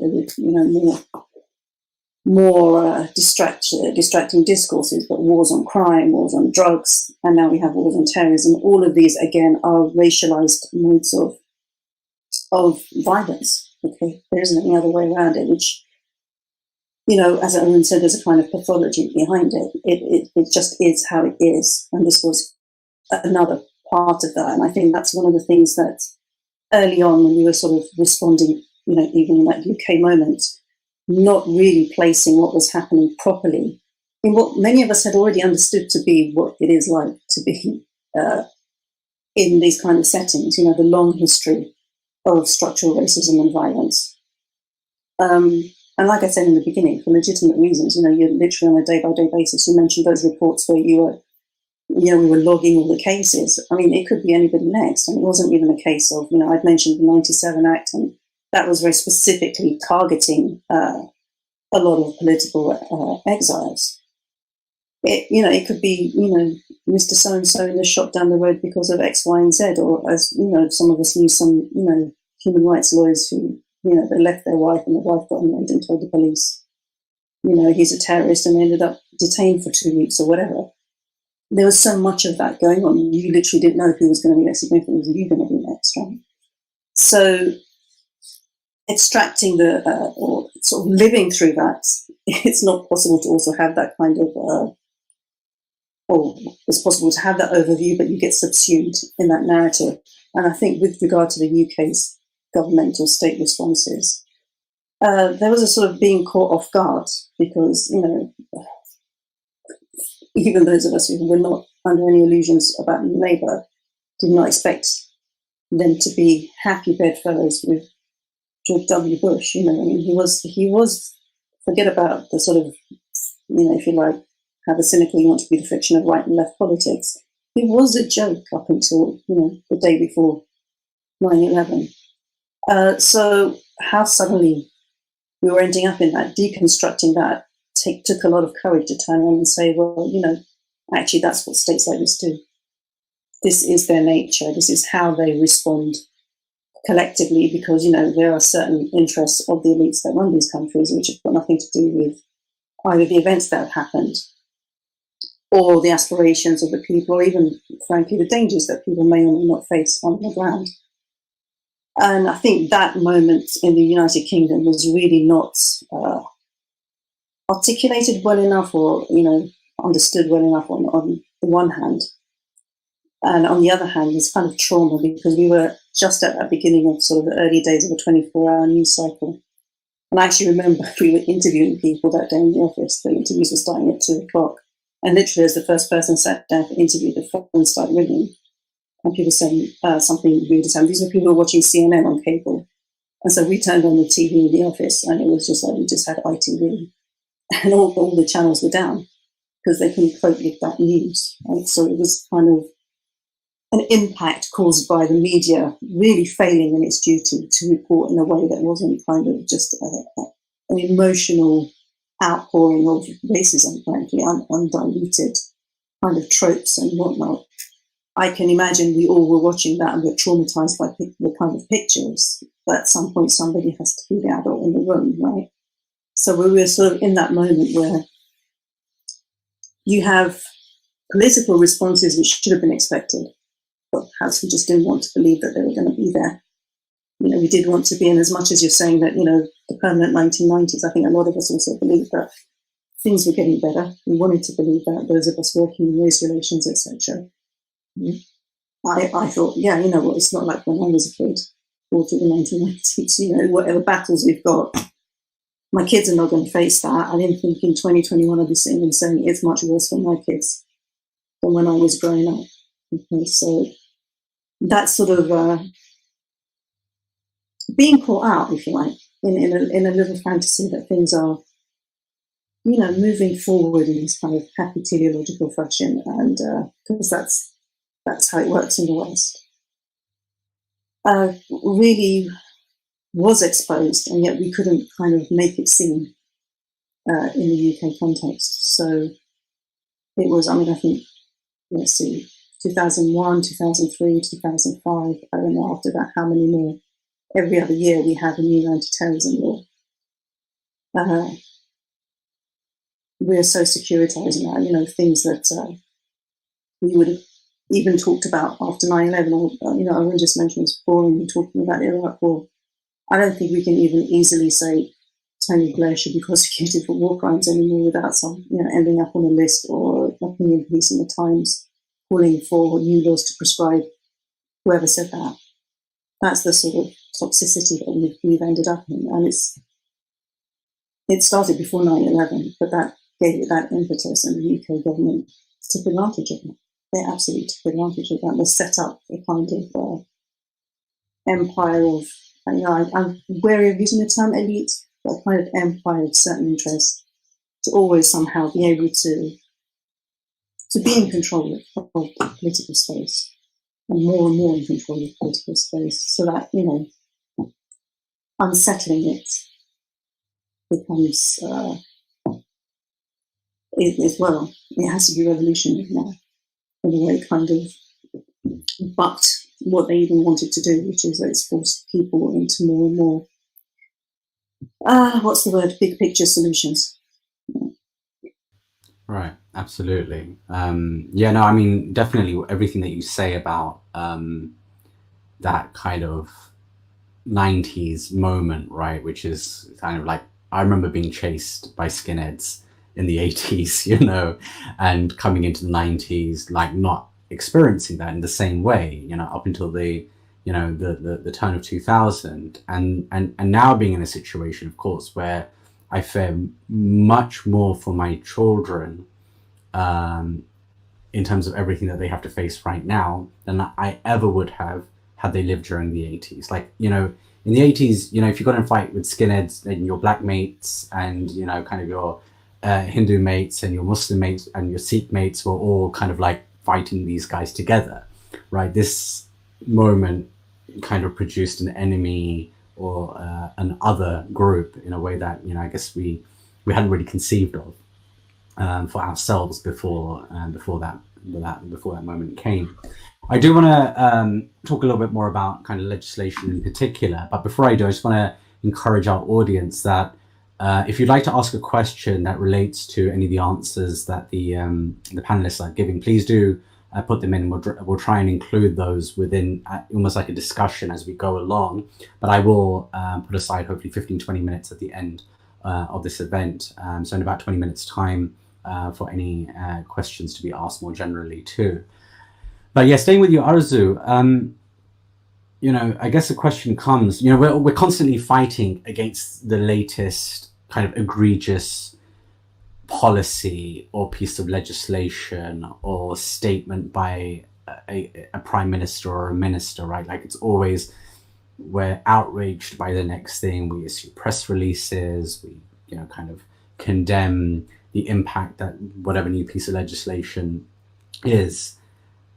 But, you know, well and truly, did we not lose everything, you know, the moment the Patriot Act or the Terrorism Act 2000 came into being? Like, you know, have we lost sight of the fact that actually entrenched within all these other pieces of legislation that have come, as you said, almost every single year since that moment, you know, really isn't the initial piece of legislation the thing that we should still be fighting for it, you know, against every day?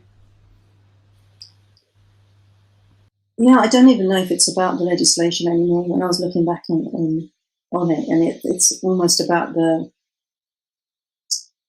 I think even when we talk about the legislation, it becomes a knee-jerk thing. I think the more I think about it, 97 was more important than 2000. That, you know, that's when you had it written down. You know, this kind of term, terrorism or terrorist act, right? And it being so obviously. The obvious point, we make it to this day, it's too vague. Nobody knows what that means. We have enough laws to prosecute crimes of violence, political violence. You don't need new laws, right? That was probably the basic position, yeah, that we should have all come up with. But of course, we're working in in the 90s in the UK. So I will leave Patriot Act to Owen. I don't know if I could speak to that with any kind of competence, but you're talking about these issues being picked up by civil liberties activists who are somehow also different from anti-racism activists, right? An anti-racist civil society, the sort of established civil society that had been, you know, I think people thought organically grew and became kind of mainstream after basically the riots and the political moment of the early 80s, but which maybe with hindsight you could say quite a lot of them were co-opted into the system, right? They were not really dealing with the counter-terrorism issue. Muslim civil society, for whatever reason, X amount of it scared, X amount of it. I mean, they didn't want to still talk about Islamophobia back in the end of the 90s, right? Never mind anti-terrorism. Everybody was all over the place. We had already lost any kind of systematic political movement that could challenge structural racist issues, and the interconnection between all of those issues completely lost on most people. So, you know, even organizations like ours who are working on Islamophobia and counterterrorism, you know, it's very hard to have an integrated kind of response when there isn't a movement around it. You know, then you're just literally still having an integrated press release. You know, I dug up one where we were saying, well, you know, you can't define terrorism, but you've got an act, and at the same time you say you're not going to legislate against religious discrimination because you don't know what Islamophobia is, right? It was a great point, but we are 2021 and they still can't define Islamophobia, despite millions of definitions being given to them. But hey, everyone's a terrorist now, right? So I forget the specifics of your actual question, but that sort of losing the momentum, it's not even so much about what we lost then, it's we haven't been able to regroup. And I think we've had a few moments now where not only the desperate need for a movement, but even the kind of potential for it was there and it was thwarted, not least by our own kind of failures. I'm saying our in this kind of very arrogant ways, if I could speak for civil society, but I think key players have failed, and it's just left everybody else kind of in that mess. It's not even just. I do want to come back. I do want to come back to the question about civil society in more detail, but maybe we can get Aaron's thoughts on the Patriot first. But definitely, I want to circle back to that because I think it's so important for the whole discussion, really.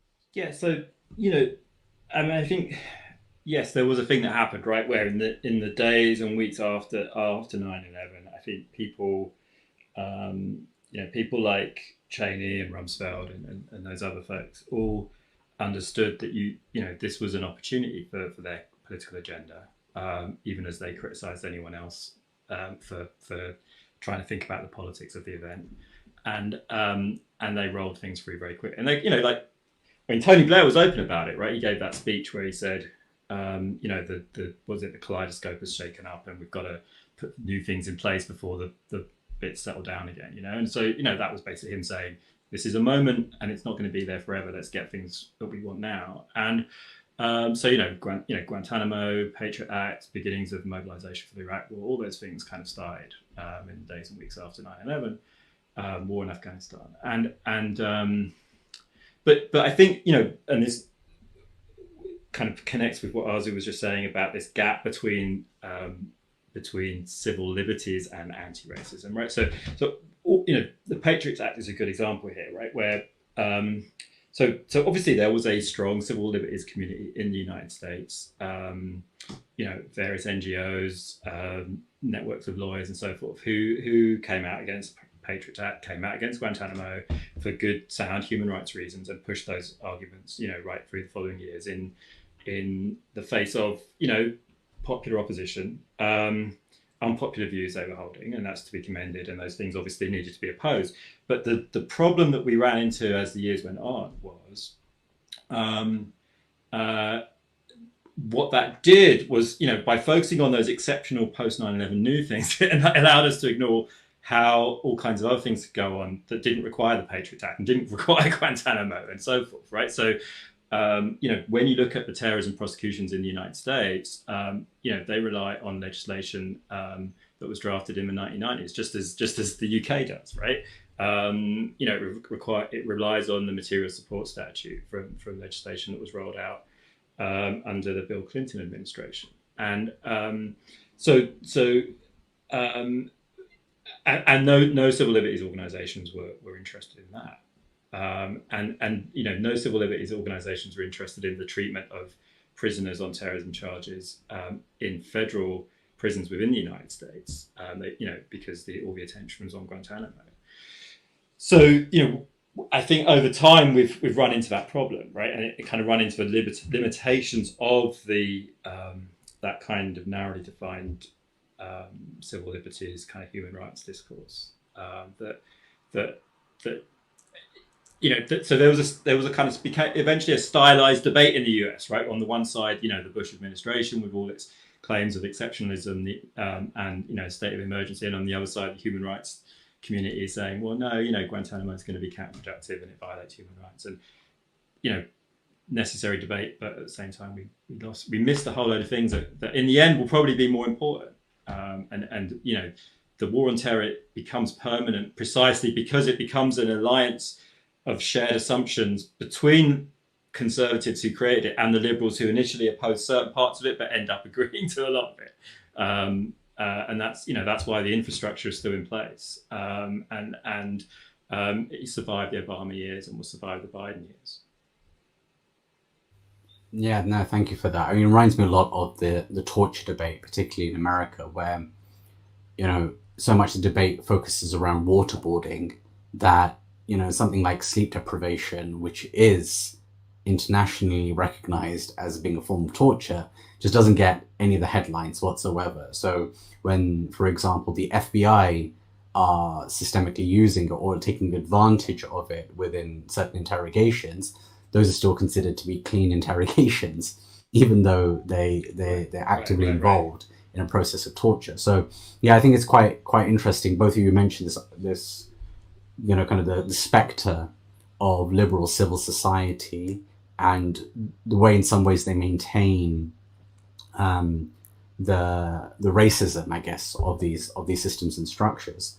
You know, but if I could ask both of you, like, maybe to concentrate a little bit more on, you know, the affected community effectively, you know, which is, you know, ostensibly the Muslim community. I mean, we know that there is a spill, so environmental activists got affected by this and many other communities. Maybe you can speak about that a little bit too. But, you know, this response that came, you know, and again, if I can go to you, Arzu, first, you know, from kind of like Muslim organizations, whether it was the US or the UK, even across Europe, in fact, you know, to what extent did they not only acquiesce, but, you know, go further, in fact, legitimize this kind of superstructure of racism? I think, again, if we sort of look at what those organizations, or quite key major organizations, were already doing, the fact that they were mainstream or major organizations because they could only do so by having a certain relationship with the state or the government, they were already legitimizing quite a lot of racism, to put it bluntly. The kind of real activist work within grassroots organizations, particularly, you know, and in the UK, weirdly, it still is, in the internet age, easier for us to have kind of radical alliances between activists in London and other capitals of the world, or even, you know, all sorts of places in other countries, other cities, but not with the north of England, for example, right? So where there were sort of really key issues regarding the racism that is the, you know, the output of centuries of racialized structures, colonial structures, this was already being legitimated. Not necessarily by being, you know, what's the word? Even consciously complicit a lot of the time, but, you know, the mechanisms were already there. So, you know, it was a struggle, right? I remember all the kind of know your rights stuff we did. And I think also around the time Cage started, this sort of happened after that, but, you know, I don't want to name the organization, but people who know will know, they sort of came out with a kind of police sanctioned or Home Office sanctioned version, which was know your rights and responsibilities, right? So even when they finally came on board with the idea that you have to challenge the excesses of the state's power, even if it is only to advise people that they know what their limited rights are within that specific piece of legislation, they threw in the kind of completely unnecessary, unwarranted addition of responsibilities that, you know, somehow Muslims as the exceptionalized community need to understand themselves through their, you know, being told by their leadership, in effect, or their, you know, state-appointed leadership, that they are different, right? They don't just have rights. They have to give something in return that, you know, everybody else doesn't have to, or at least the kind of imagined white norm. I know, you know, there's a kind of white norm majority, and then Muslims, and nobody else seems to exist in those conversations, right? So, yeah, they were very complicit. At the same time, I think it's important that we don't, I mean, I'm quite a harsh critic, but I think the criticism needs to start from home as well. I mean, I remember just in the run up to this, reading some of the stuff we wrote early on, and I was surprised how quickly we were trying to kind of, you mentioned the witch hunt report. My memory of that was that it was quite robust and, you know, rigorous, and it is. I mean, I have no criticism in that sense, but it was already kind of trying to explain, you know, things don't really have to be like this, right? Well, in a way, when we look back now, we know almost inevitably that things had to be like that, not because of what had happened, but because of the way the state is, because of the way racism was permeating through the structures of the institutions that we negotiate our everyday lives with, right? And that's the actual question that wasn't addressed before 9/11 and which then became lost in this kind of endless conversation that we have. The permanent war on terror is also the permanent distraction. This is something I remember you said in an interview we did for one of our projects, distraction from the real problems of the societies that we live in. Sorry, so that, I mean, that is the sense of is really stuck. Yeah. Aaron, please.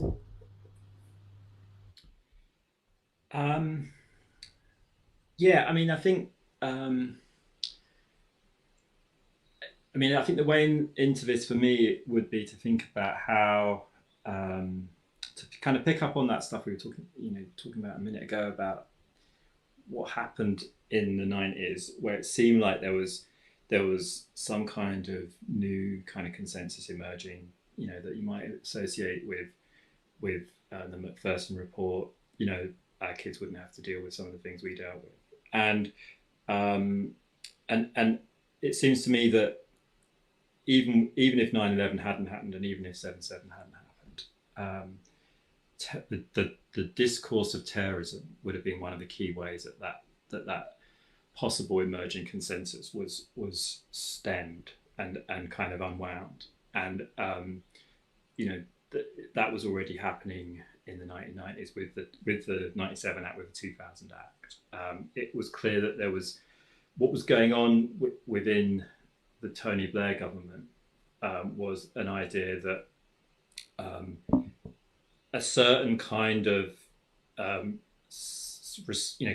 a certain section of Britain's racialized populations that were considered settled and respectable would be incorporated, epitomized in a way by the Lawrence family, epitomized by those images of rags to riches, Asian entrepreneurs, and so on. All those kind of images of the good immigrant, and then, but the flip side of that would be your refugees, your asylum seekers, your people accused of terrorism, and Muslims gradually started to fold into that second category, right? Over time, from the late 90s onwards. I mean, the Rushdie affair was a sort of major starting point of that. It certainly preceded 9/11, and so that idea of the good and the bad immigrant, it was what was central to New Labour politics, actually. And the idea was that if that would be the way that they could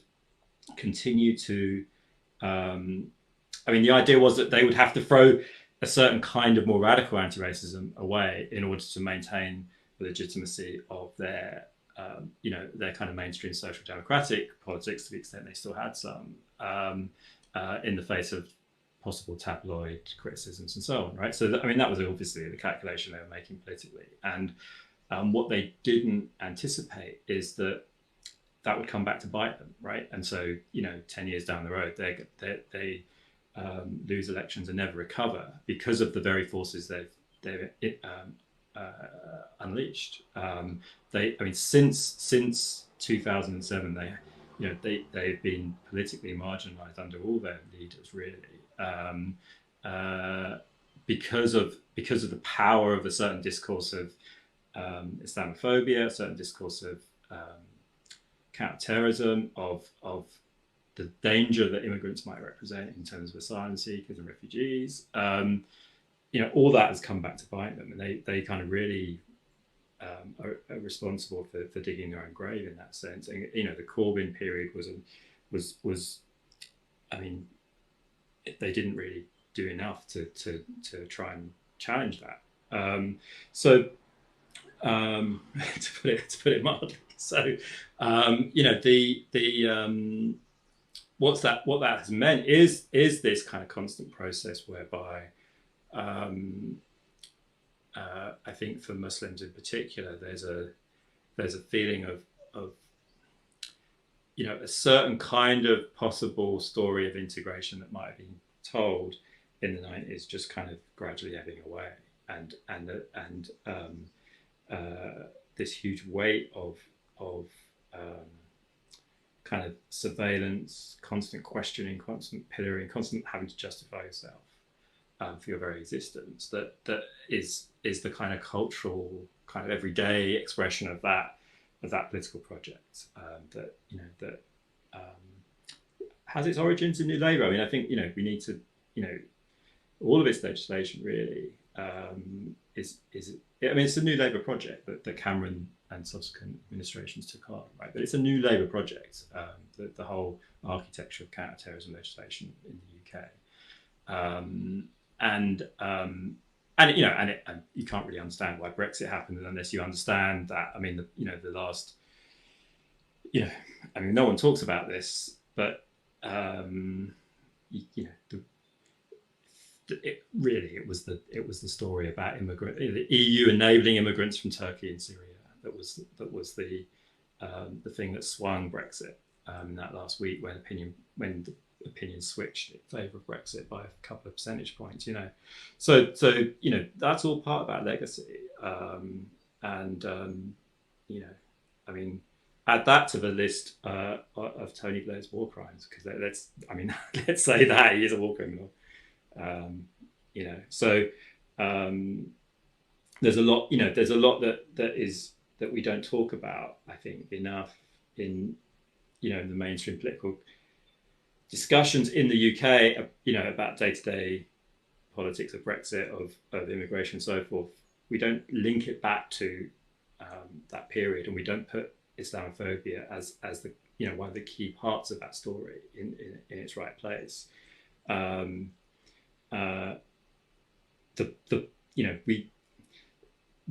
thing that I think probably, I mean, me especially, I would say, it's only really in spite of knowing the history of how the Irish had been treated in the UK, and knowing the history of some of the history of how pro-Palestinian activism in the US and the UK had been targeted over the years, it was still astounding to see the power of the discourse of terrorism, and how it could seep into every sphere of civil society and block, and win over people that you thought would be on your side, like the mainstream liberal opinion in the UK, just succumbed, and we were bamboozled. I think those of us who wanted to object to all that, we were kind of just bamboozled by the power of that discourse, right? Of that terrorism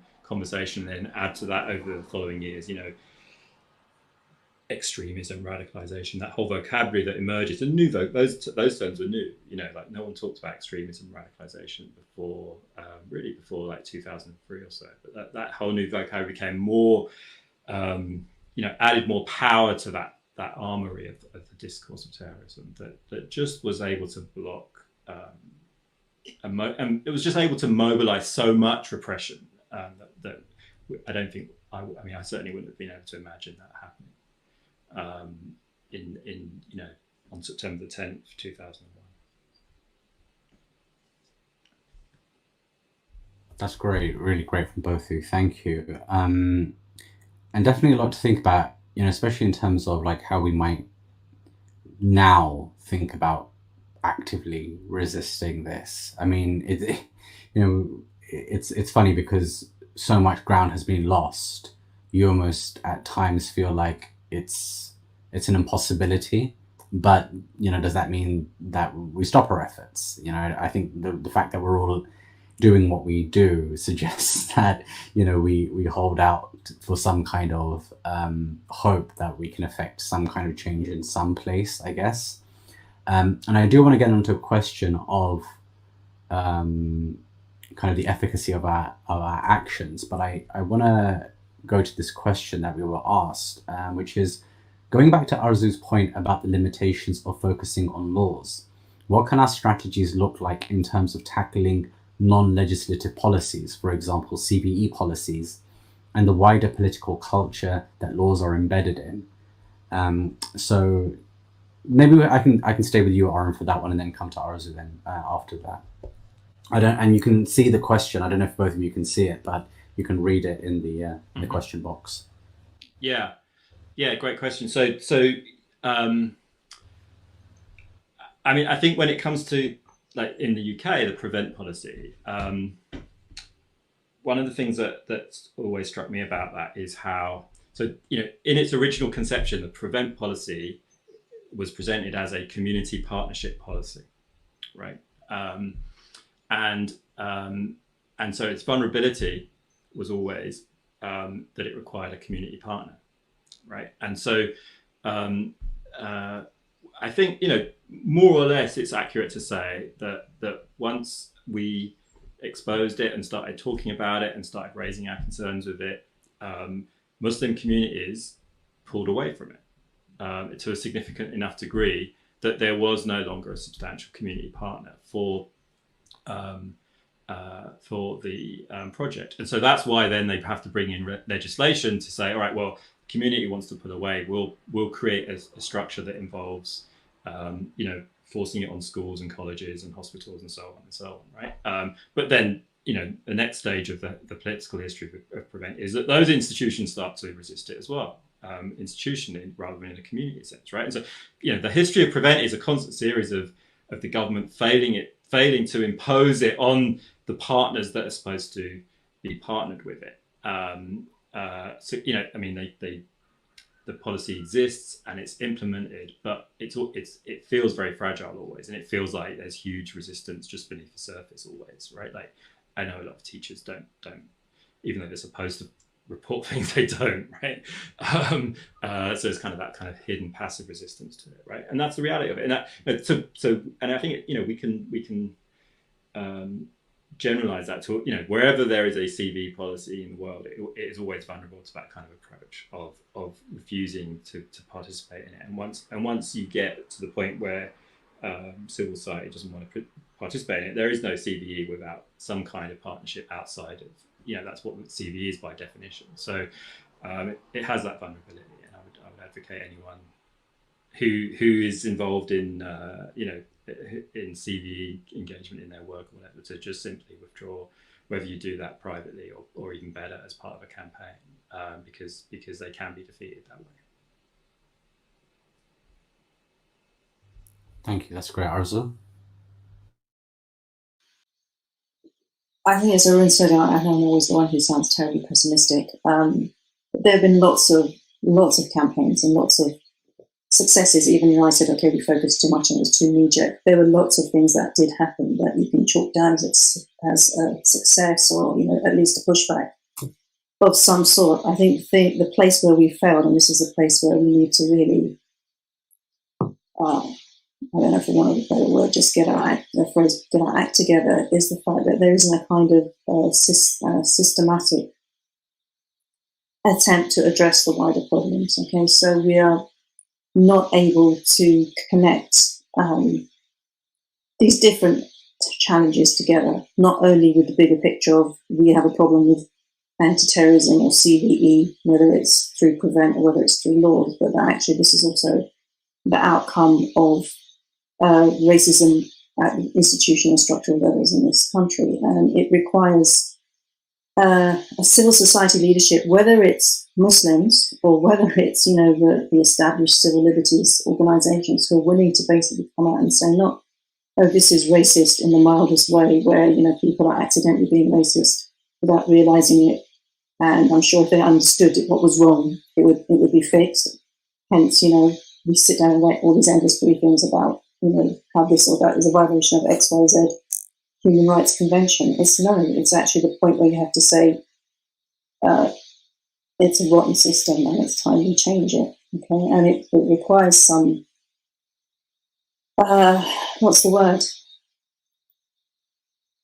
I guess guts, right? And I don't mean that in the sense of, oh, you know, anybody who doesn't say it is a coward. It's everyone has got the right to be totally petrified every time they speak about these issues. I mean, we are not in a good situation, any of us. But at some point, things have to be said, and it's gotten past the point where we can keep having strategies where we're challenging the things that are happening in a way that somehow it's a big misunderstanding. Because it's not, you know, whether it's directly intentional or just pathological power, you know, just running amok. Something has to be named, right? And we are failing to name the problems, even if we misname them quite a few times, we're not coming up with any kind of alternative narrative. And that's what we're lacking. Owen mentioned the sort of the Jeremy Corbyn moment, and I think that was a point where you had a sort of potential of having alternative discourse. And up till the 2017 election, I think I was quite positive about it all. And I just feel like, it was better to have been a movement than to try and be in power and make all the sort of kind of the same old political maneuvers post 2017, thinking we can fix the system from within.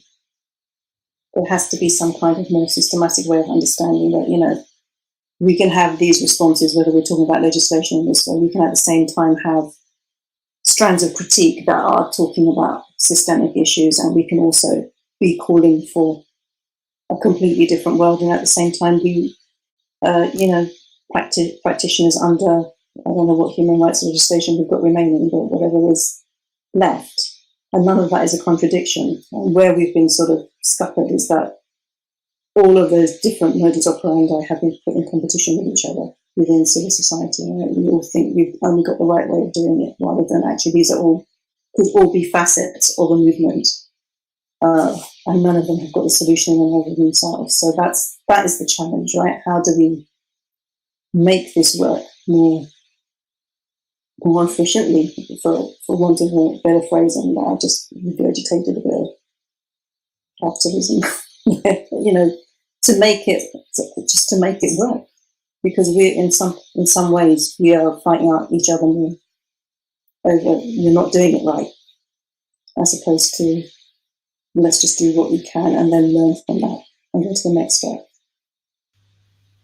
Well, I mean, if you don't mind me, just quizzing you on that a little bit, and both of you, in fact, because if we think about it in terms of practical terms, if I was to pick the one policy that post 9/11, well, I mean, this legislation predates 9/11, but is used kind of most ubiquitously post 9/11, which is, in the UK context, Schedule 7 of the Terrorism Act 2000, a piece of legislation that allows border agents and the police to stop anybody and question them, makes it a terrorist offence to refuse to answer questions for those who don't know. I mean, as criminal law stands in the UK right now, I could go outside right now, hurt somebody, kill somebody in the street, and I have the right to silence all the way up until my trial and even during my trial about the actions that I have carried out.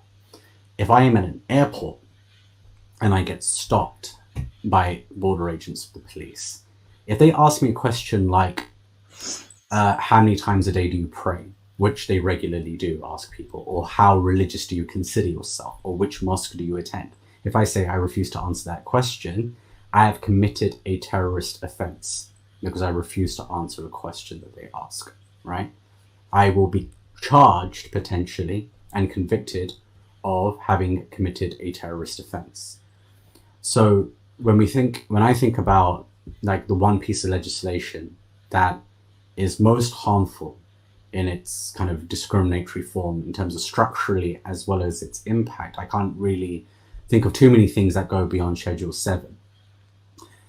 And yet, what a lot of civil society organizations try and do, even within the Muslim community, is somehow make that process better. So they will, for example, champion being offered a prayer mat during that process as being like a win, right? That's the big W that we get, that, oh, right, yeah, no, you're going through a very difficult process, but we'll make sure that you can pray. Now me, I've never asked a scholar about this, but I refuse that when I've been offered, right? Even if it meant missing my prayer time, for me, it always felt like I'm trying to make these kind of racist interrogators, feel better about having stopped me, and I'm not going to give them that.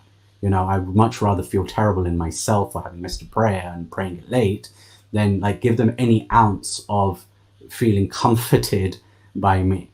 right? And so I wonder, you know, specifically about something like this, you know, a piece of legislation that predates 9/11 but has been used so effectively to gather data about us. You know, you've got kind of famous actors like Riz Ahmed, who writes beautifully in The Good Immigrant about his Schedule 7 experience, you know, being stopped and being, you know, kind of asked all these questions about his political beliefs.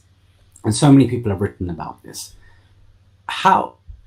What is the most effective way for us to resist a piece of legislation like this? I mean, I have my own ideas, which I might, you know, hopefully share at the end, but I'd be really interested to hear from both of you about something like this.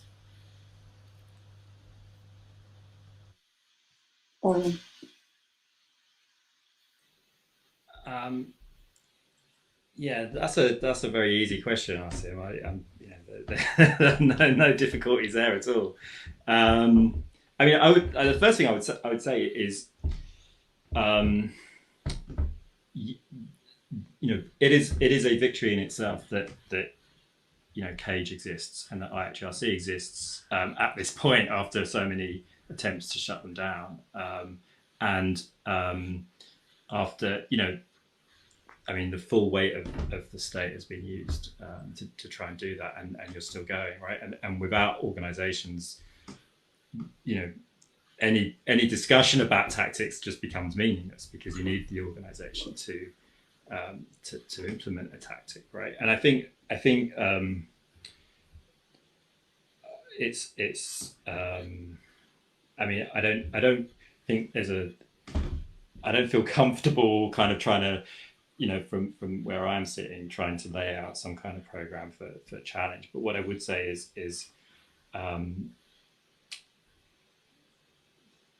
there's always going to be somewhere that people are resistant, right? Whether they're organized or not, there's always going to be somewhere that's going on. It could be the person who is in a Schedule 7 situation and just refuses to go along with it and then faces a prosecution.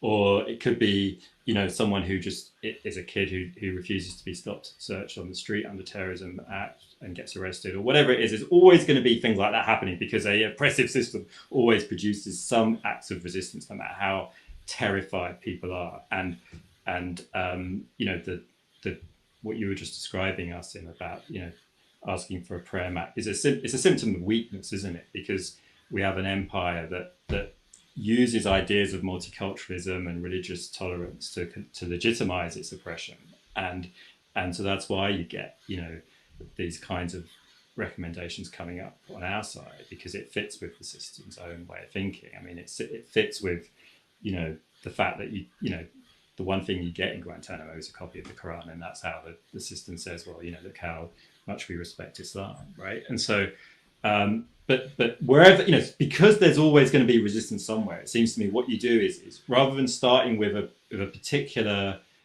thing like Schedule 7 and say, how do we fight this? You start with where people are already beginning to emerge in resistance. And then the question is, how do you support them and empower them and organize them? And then how do you build from that one specific issue that they're beginning to resist on to broaden it out, to get them to think about, you know, this one thing, like say stop and search, you know, how is that part of this broader system of the domestic war and terror? How does it connect to other struggles that people are fighting? How does it connect to the experience of African Caribbeans under stop and search? You know, start to build those alliances and work up from there until you get to the point where you have, you know, more and more people drawn into a movement that reaches for the whole system, right? And starts to question the whole system, even as it focuses on particular aspects of that system, because you can't take on the whole system all at once. You need to start somewhere, right? So that seems to me the way I would think about it. And I would say over the last few years, I feel more optimistic today than I did, you know, 5-10 years ago about the prospects for those kinds of movements, because I feel, you know, our 18-year-olds are actually much more politicized and understand what they're up against much more than we did when we were 18. At least let me speak for myself. And they are coming out. You know, certainly in the United States, you know, we've seen 15 million people on the streets last year in movements against racism. And that won't, and those are, you know, in my experience of being on one or two of those protests, you know, average age, literally 18, you know, teenagers. And they're not going to go away. You know, so the question is going to be, how do we support them, and how do we build connections between the different places where that kind of movement is emerging, and strengthen it and generalize it. Thank you. And Arzu, I think that this is a really kind of great place to have final words from you as well, you know, kind of like thinking about this in a more constructive way, and then hopefully we can bring this excellent talk to and discussion to an end.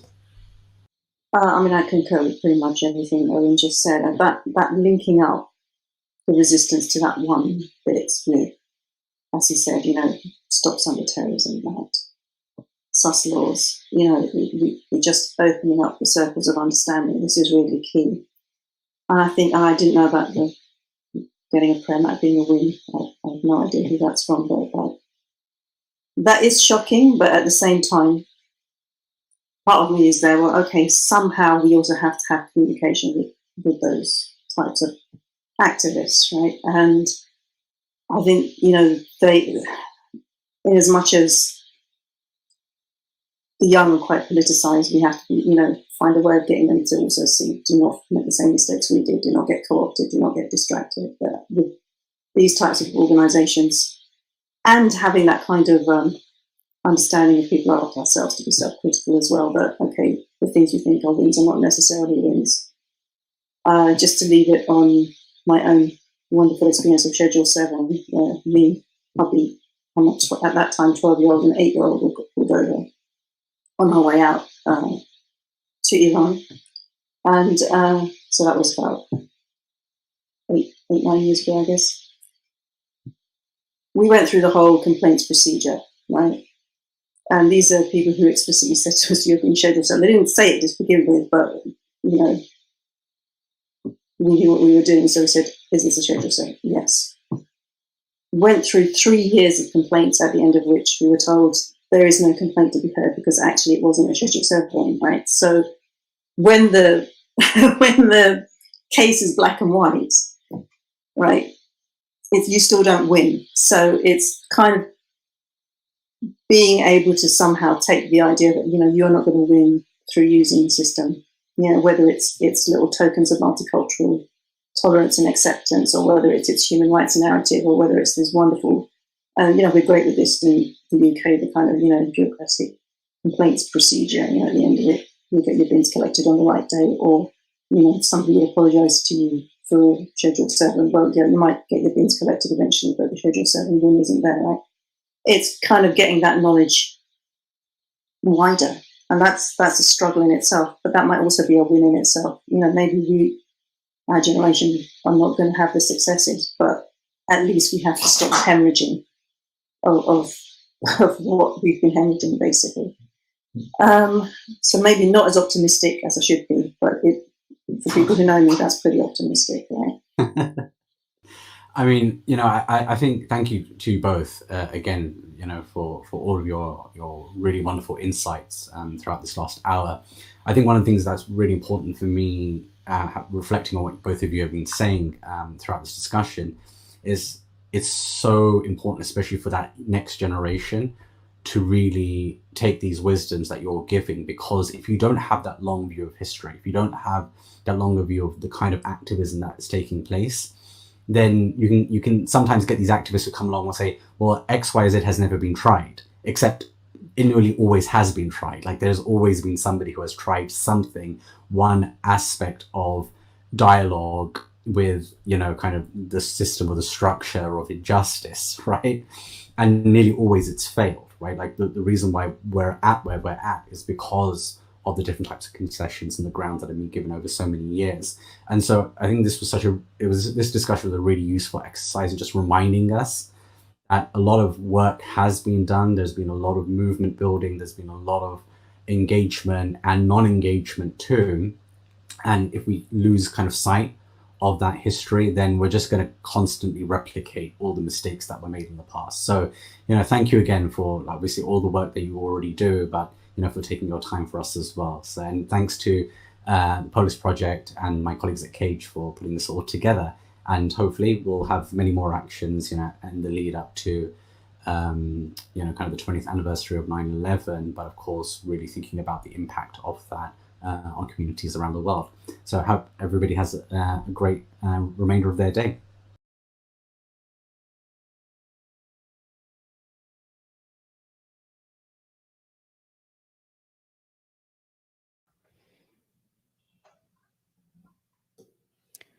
This is Suchitra Vijayan, and you're joining us for the Polis Project's Weekly Dispatches series. According to a 2018 study, India has the second highest number of think tanks in the world. With 509 think tanks, India surpasses China and the United Kingdom and is second only to the United States. In this episode, we ask, what is the role of India's think tanks? Who funds them? Are they transparent? To whom are they accountable? Whose interests do they serve? And the extent to which nepotism is at play. In her Caravan essay, Parent Entity, journalist Urvashi Sarkar looks at the relationship between the Ministry of External Affairs and the think tank Observer Research Foundation, which Dhirubhai Ambani set up in the 1990s. With her essay as the point of departure, we touch upon three broad themes. First is crony capitalism. What are the deeper implications when a corporation, such as Reliance, backs a think tank, which then goes on to work closely with foreign governments on foreign policy, with the government on foreign policy? Second is structurally entrenched nepotism. What happens when a handful of families secure top positions in a broad range of the country's most powerful institution? Third, of course, is ideological. Is there an ideological takeover of India's civil services? Do India's civil servants, whose role is to serve the state, now serve politicians and political ideology? If so, what does it foretell for the state of our republic? Joining us today to discuss her research on think tanks in India and her essay in the Caravan magazine is Urvashi Sarkar. Urvashi Sarkar is an independent journalist based in Mumbai with an interest in foreign policy reporting. She's currently working on a book on India's think tanks. Urvashi, thank you so much for joining us today. Thank you, Suchitra. Urvashi, I want to start with the basics. Can you lay out to us what is a think tank and the think tank within the Indian landscape? So there's no, rigid definition for what a think tank is. I looked at sort of various descriptions of what it could be. As the name suggests, like it's just, could just be like a bunch of people like thinking about a certain set of issues, kind of publishing policy briefs, and these policies are very specific and related to government policies. They seek dissemination of their policies through the media, and typically they want to have an impact on the government through their advocacy, which takes various forms. In the Indian context, the think tank is not a new institution. It's the earliest form, if I'm not wrong, existed, I think, as far back as the 1930s, when you had the Gokhale Institute of Economics in Pune. Then there was the Indian Statistical Institute, and then there was the Planning Commission. It's important to note that at the time that India became independent in 1947, the thinking was around economics and economy. So you had like a bunch of think tanks which were all working on economics and economy, and they were like first rate like academicians and professors who produced research, who advised the government. And then as time progressed, I think 1991 would be like sort of, it's a very important year for many reasons. It's also important because dissolution of the Soviet Union, and our own economy opened up. And also that's a time that India realizes that it has to sort of take sides, or it can't just be like a non-aligned country, and it decided that we've got to be allies with the US, with the United States. If the thinking wasn't that we'll be allies immediately as it is now, but the calculation was that, we have to be on the side of the United States. And that's when also a lot of think tanks, foreign policy think tanks, started mushrooming, because that's the time India also feels, and this is, kind of dates back to like Nehru, that, India has to be like a big world power. We need our presence on the world stage. We need a seat in the UN Security Council. Uh, we have to be like a major South Asian power. So, with all of these factors, you have like ICRIA like coming up in the 90s. You have ORF coming up in the 90s, and yeah, in the I think in the 1970s, that's when Center for Policy Research comes up, and a lot of these institutions, not ORF, but at least ICRIA, Center for Policy Research, they did draw government funding, like CPR, Center for Policy Research, for instance, drew its funding from ICSSR. So that's the Indian Council for Social Science Research. So, and they, wanted to also diversify. So there was this era where you had funding from the Ford Foundation and I think Rockefeller as well. But then uh, in the 70s, the government, became very like suspicious about, this, Videshi Hath or foreign funding. So they kind of, so Ford Foundation, it had to like reduce its funding. So there were these waves of, waves of evolution of think tanks. And that's a key moment. Then 1999 is like again a key moment. 98, 99, India has its sort of does nuclear testing. That's another big moment where you see a lot of think tanks sort of getting into the security space, into the national security space, and foreign policy space. And then the 2000s, of course, you have the India-US nuclear deal. Um, and that was also a very important moment. And then India becomes like a big sort of exporter of like software services. Its people are going abroad. So sort of concomitant to these developments, you also had like think tanks coming up. And now, I mean, I was looking at the landscape, and it's so vast. The think tanks that work on climate change. Like today I was talking to somebody who was just giving me the lay of the land about on think tanks that work on climate change and energy, and that's like a completely different space. And then there are think tanks that work on technology, on privacy. But yeah, it's foreign policy think tanks which I think tend to be very prominent because of the kind of people they employ. And sort of they always seem to be the news for some reason or the other. So yeah, that's the broad lay of the land as far as Indian think tanks are concerned. Yeah. Your essay focuses on the Observer Research Foundation. So tell us what the Observer Research Foundation is, how and when and why ORF was ORF is going to be. I'm going to use ORF to kind of talk about the short form to talk about the Observer Research Foundation. So when was it created? Why? For what purpose? But also, can you again do the same thing of laying up the key players at ORF? Again, 1991, like very important year, financial reforms, opening up of the Indian economy. Indian businesses are like really enthused because they're like, okay, finally, like license Raj is going. And Dhirubhai Ambani's Reliance is like, really growing. And uh, and there's, I think, in Hamish McDonald's, The Polyester Prince, uh, he writes that it was very important for Dhirubhai Ambani to manage the external environment or the government of India. And how do you do that? You have to sell your ideas, and managing the external environment also means managing the media. And he also wanted to kind of develop this research institute, which he said will be world class, which will be like the Indian Brookings. So that's another thing about Indian foreign policy think tanks. They all want to be like Brookings Institute. But Dhirubhai Ambani, he wanted this particular think tank to uh, sort of be like a leading, player in research, and he hired this journalist R.K. Mishra for it.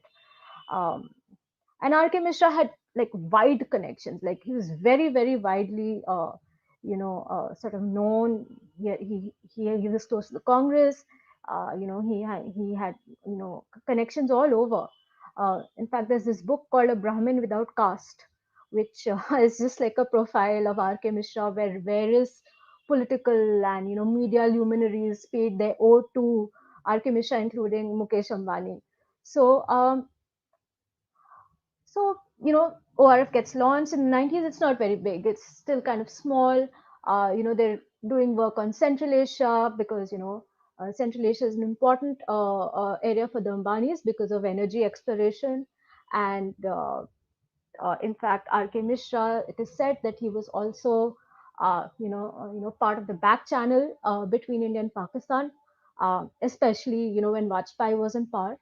And ORF really gets its moment when when you had like NDA one come to power under Vajpayee, and that's the time when a lot of in fact, after like sort of Vajpayee lost, a lot of people in Vajpayee's administration come to ORF, and um, these are again like upper caste male Brahmin sort of men, all under the influence of R.K. Mishra. And Hamish MacDonald makes this point as well, that uh, R.K. Mishra was at the head of this Brahmin network, and he had transferred his services from Dhirubhai Ambani to Mukesh Ambani. So all of this is there in the first piece that I wrote on ORF for Kerala, which is a much longer piece, which was published 2 years ago. So, it can also be read there. But and then ORF is just kind of there. It's still like very well funded. Reliance, gives it its core funding, and like I've spoken to a lot of think tanks, and everyone says, "Oh my God, like we can't compete with ORF. Like the amount of core funding that they have from Reliance Industries, and also the amount of fundraising they've been able to do even otherwise, like apart from Reliance, it makes that it's very difficult for other Indian think tanks to compete with ORF. So ORF again, like comes to the spotlight in 2014. Like a few key things happen. BJP government comes to power. S. Jaishankar becomes foreign secretary. ORF gets the prestigious Raisina Dialogue, which is India's flagship foreign policy conference, and which it organizes with the Ministry of External Affairs. That happened when S. Jaishankar was foreign secretary, and now, as you see, like ORF has launched its America presence with his son Dhruva Jaishankar leading it, and currently, if you look at like think tank rankings or even talk to people in think tanks, it's very clear that ORF has like a very special relationship with the Ministry of External Affairs, and it's very obvious also. The amount of work that they get from the ministry. Um, I don't think any other think tank is able to do that. And the government on its part says that we need a good organizing partner. So we need someone who will do the heavy lifting of organizing something like Raisina Dialogue. Raisina Dialogue is something like the Shangri-La Dialogue. It's like this big foreign policy blitz, and organized at a fancy Delhi hotel, and you have like generals and prime ministers coming from all over the world, and it's become like India's sort of show-stopping, foreign policy event. And so, and in terms of the key actors, you'll see in ORF, like there are a lot of retired bureaucrats, retired diplomats, people with energy and telecom backgrounds, lots of former journalists, former and practicing journalists. Um, you know, uh, uh, you know, a lot of young people as well, who sort of want to work with ORF because it is so influential. Also, sort of a preference for people who with foreign degrees, young people with foreign degrees. Um, so that's like the lay of the land, and even as of now, when you go through the ORF employee roles, it's very clear that uh, people like who have worked with the government in high positions, they retire, and yeah, there's a job waiting for them at ORF. Not everyone, but yeah, it's a very clear pattern. Yeah.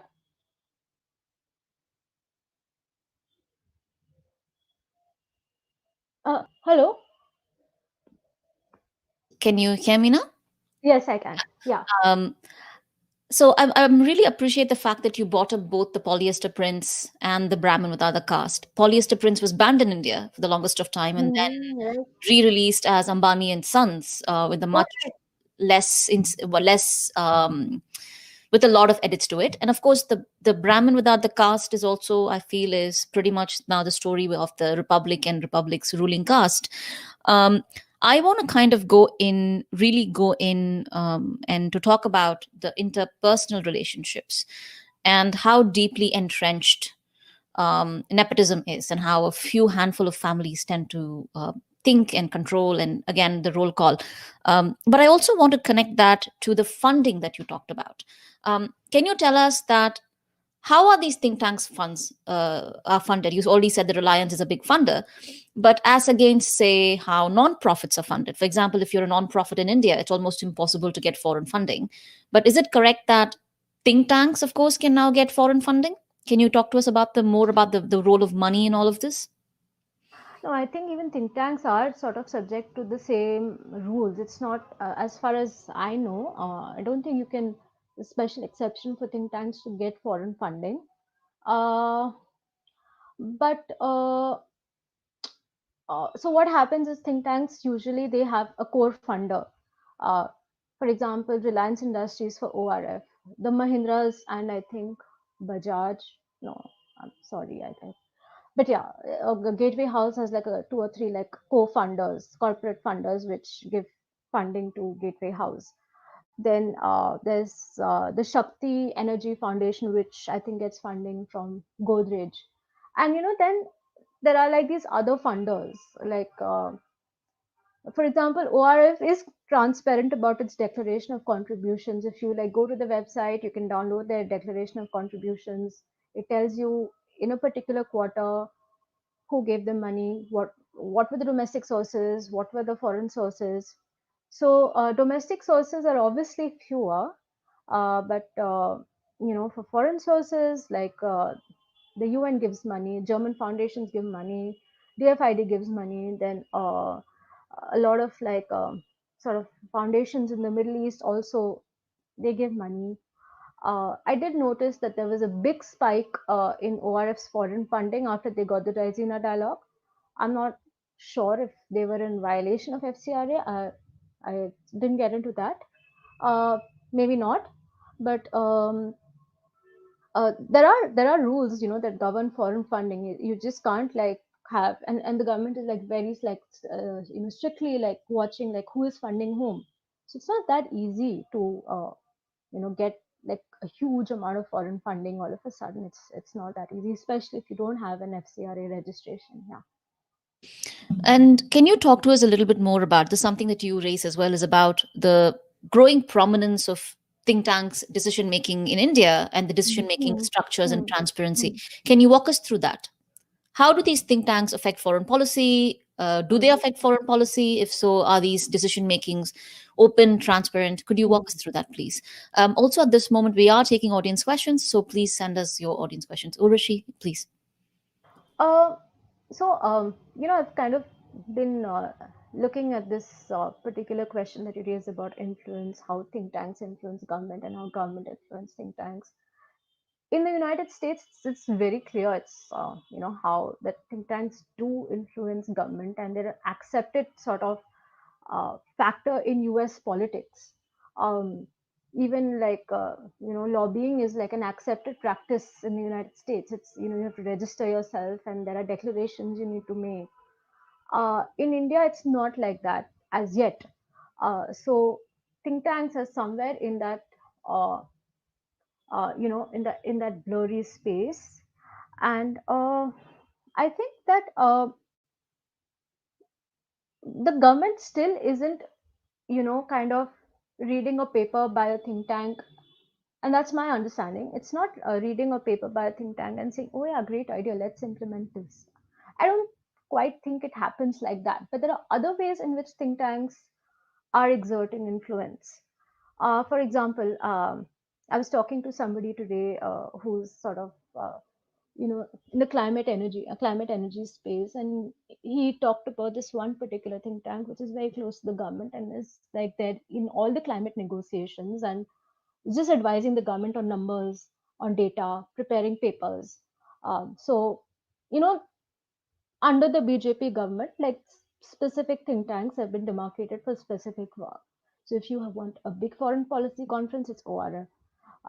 If you want help with the drafting of legislative laws, it's the Vidhi Center for Legal Research. Promotion of ideology, it's India Foundation and Vivekananda Foundation. It's very clear, who these think tanks are. And inevitably, these are like think tanks whose sort of employees and and trustees and all are like all supporters of BJP. You will not get work if you don't support the government, basically. Whereas under the Congress, they also had, their sort of favorites, but everyone had a little bit of work. Everybody could influence the process, irrespective of the fact whether you were a critic of Congress or not. I think now it's become more pronounced.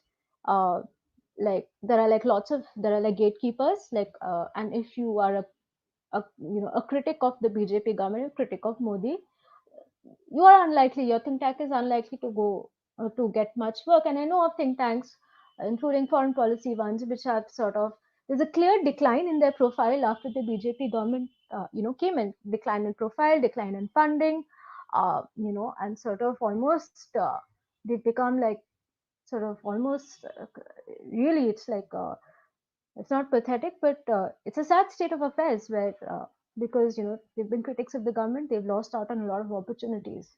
Yeah. Is it fair to say, and you also touched upon this briefly, is it fair to say now that looking at the payroll of all of these think tanks, what you find are bureaucrats, their children, eminent journalists, corporate consultants, many of them, you raised this as well. This really looks like a very small, insidious group of people who get to control everything. Is that a fair description of how you would think about those who are hired to work for the think tank? So there's this book by that I referred to while in my early years of reporting on Brookings and Carnegie, like around 3-4 years back. I started looking at like foreign think tanks that had come to India, like Brookings and Carnegie had set up India offices. And while writing those pieces, I came across work by Professor Inderjeet Parmar, who's written a book on the influence of Carnegie, Ford, and Rockefeller. And he uses a phrase which I find like very useful to just describe like how think tanks and networks work. He calls them elite knowledge networks. And so these networks, they act as, sort of gatekeepers. There are only a specific kind of person who will get into these networks. And they come from a very specific background, from a class, caste, kind of a background. So these sort of elite knowledge networks are an important function of how think tanks work. And this is something that this writer called Thomas Medwetz also raises in his book called Think Tanks in America, where he also talks about networks. He talks about how think tanks there are, like, he categorizes different kind of think tanks. There are think tanks that kind of cater to the media. They act as media on demand. So if there's an issue, quickly like bring out like a couple of policy briefs. Then there are the more academic ones, then the more, no, we need to like influence policy. So so all of these are like various sort of constituencies, and think tanks end up cultivating one or more of these constituencies. And since think tank is like the job of a think tank, especially foreign policy think tanks, is to influence the government, you need employees who at some level have some influence or contacts with governments. In fact, so yeah, retired bureaucrats, their children, uh, eminent journalists who have built like a very big profile and are now sort of maybe sort of the cynical about journalism. And also, and journalism is frankly very exhausting, right? You need, like, if a think tank is telling you, here's your independent space, here's a salary, go write the book that you want to write. and no strings attached. We'll not like tell you कि ये मत लिखो, वो मत लिखो, don't write this, don't write that, don't write that. I mean, who will say no, frankly, right? But obviously, like if you're taking up a job that is funded by, that is like offered by a think tank funded by Reliance Industries, you're not going to write a book that is critical of Reliance, and that's how sort of self-censorship, works in various ways. So yeah, I mean, that's the point that I wanted to make about uh, like think tanks, especially foreign policy think tanks, catering to like a very specific class, uh, very targeted sort of audience as well. Yeah. It's very similar because recently I found out that the Melinda Gates Foundation actually funds pretty much all of the health reporting, health and science reporting in major prestige publications. Yeah. So if you're funding health and science reporting, it's going to be hard to have the same reporters hold you accountable for your investments in fossil fuel, or that you are pro-life and not pro-choice, or that you believe in the sterilization of brown and black women as a solution. So in that sense, it's kind of the same networks that get. I know there's a much for us to cover because you've written a very important essay. I now kind of want to go into the role that ORF played in mirror to Jaishankar's role in the aftermath of Article 370 and Article 3 revocation of Article 370. And can you kind of walk us through how the post Article 370 I felt was when we also saw ORF take a more prominent role in terms of putting information out. Can you walk us through the role of ORF and Jaishankar post the revocation of Article 370? So yeah, I was kind of following this very closely. This was the year 2019. Yeah. So in August, September, like this move was announced that abrogation of Article 370, Kashmir status has changed. There's like all kinds of reactions from all over the country. Some people are euphoric, some people are very angry. Kashmir is like, everyone is like tense about what is going to happen to Kashmir, and Kashmiris are very angry, and they've cut off internet services, and it's a whole new low level, in sort of Indian politics, and that's the time we also see like a lot of global reactions like coming forth, US senators expressing their concern, and US sort of Congress hearings happening, and you have to see the larger picture, like since we're also talking about business and foreign policy, like uh, the US is a very important partner for India for many reasons. Like there are like defense deals, uh, we have a lot of Indians who work in the United States. Then Indian businesses have the investments in America. So this is not a relationship you want to jeopardize. You want to be in the good books of the United States. That's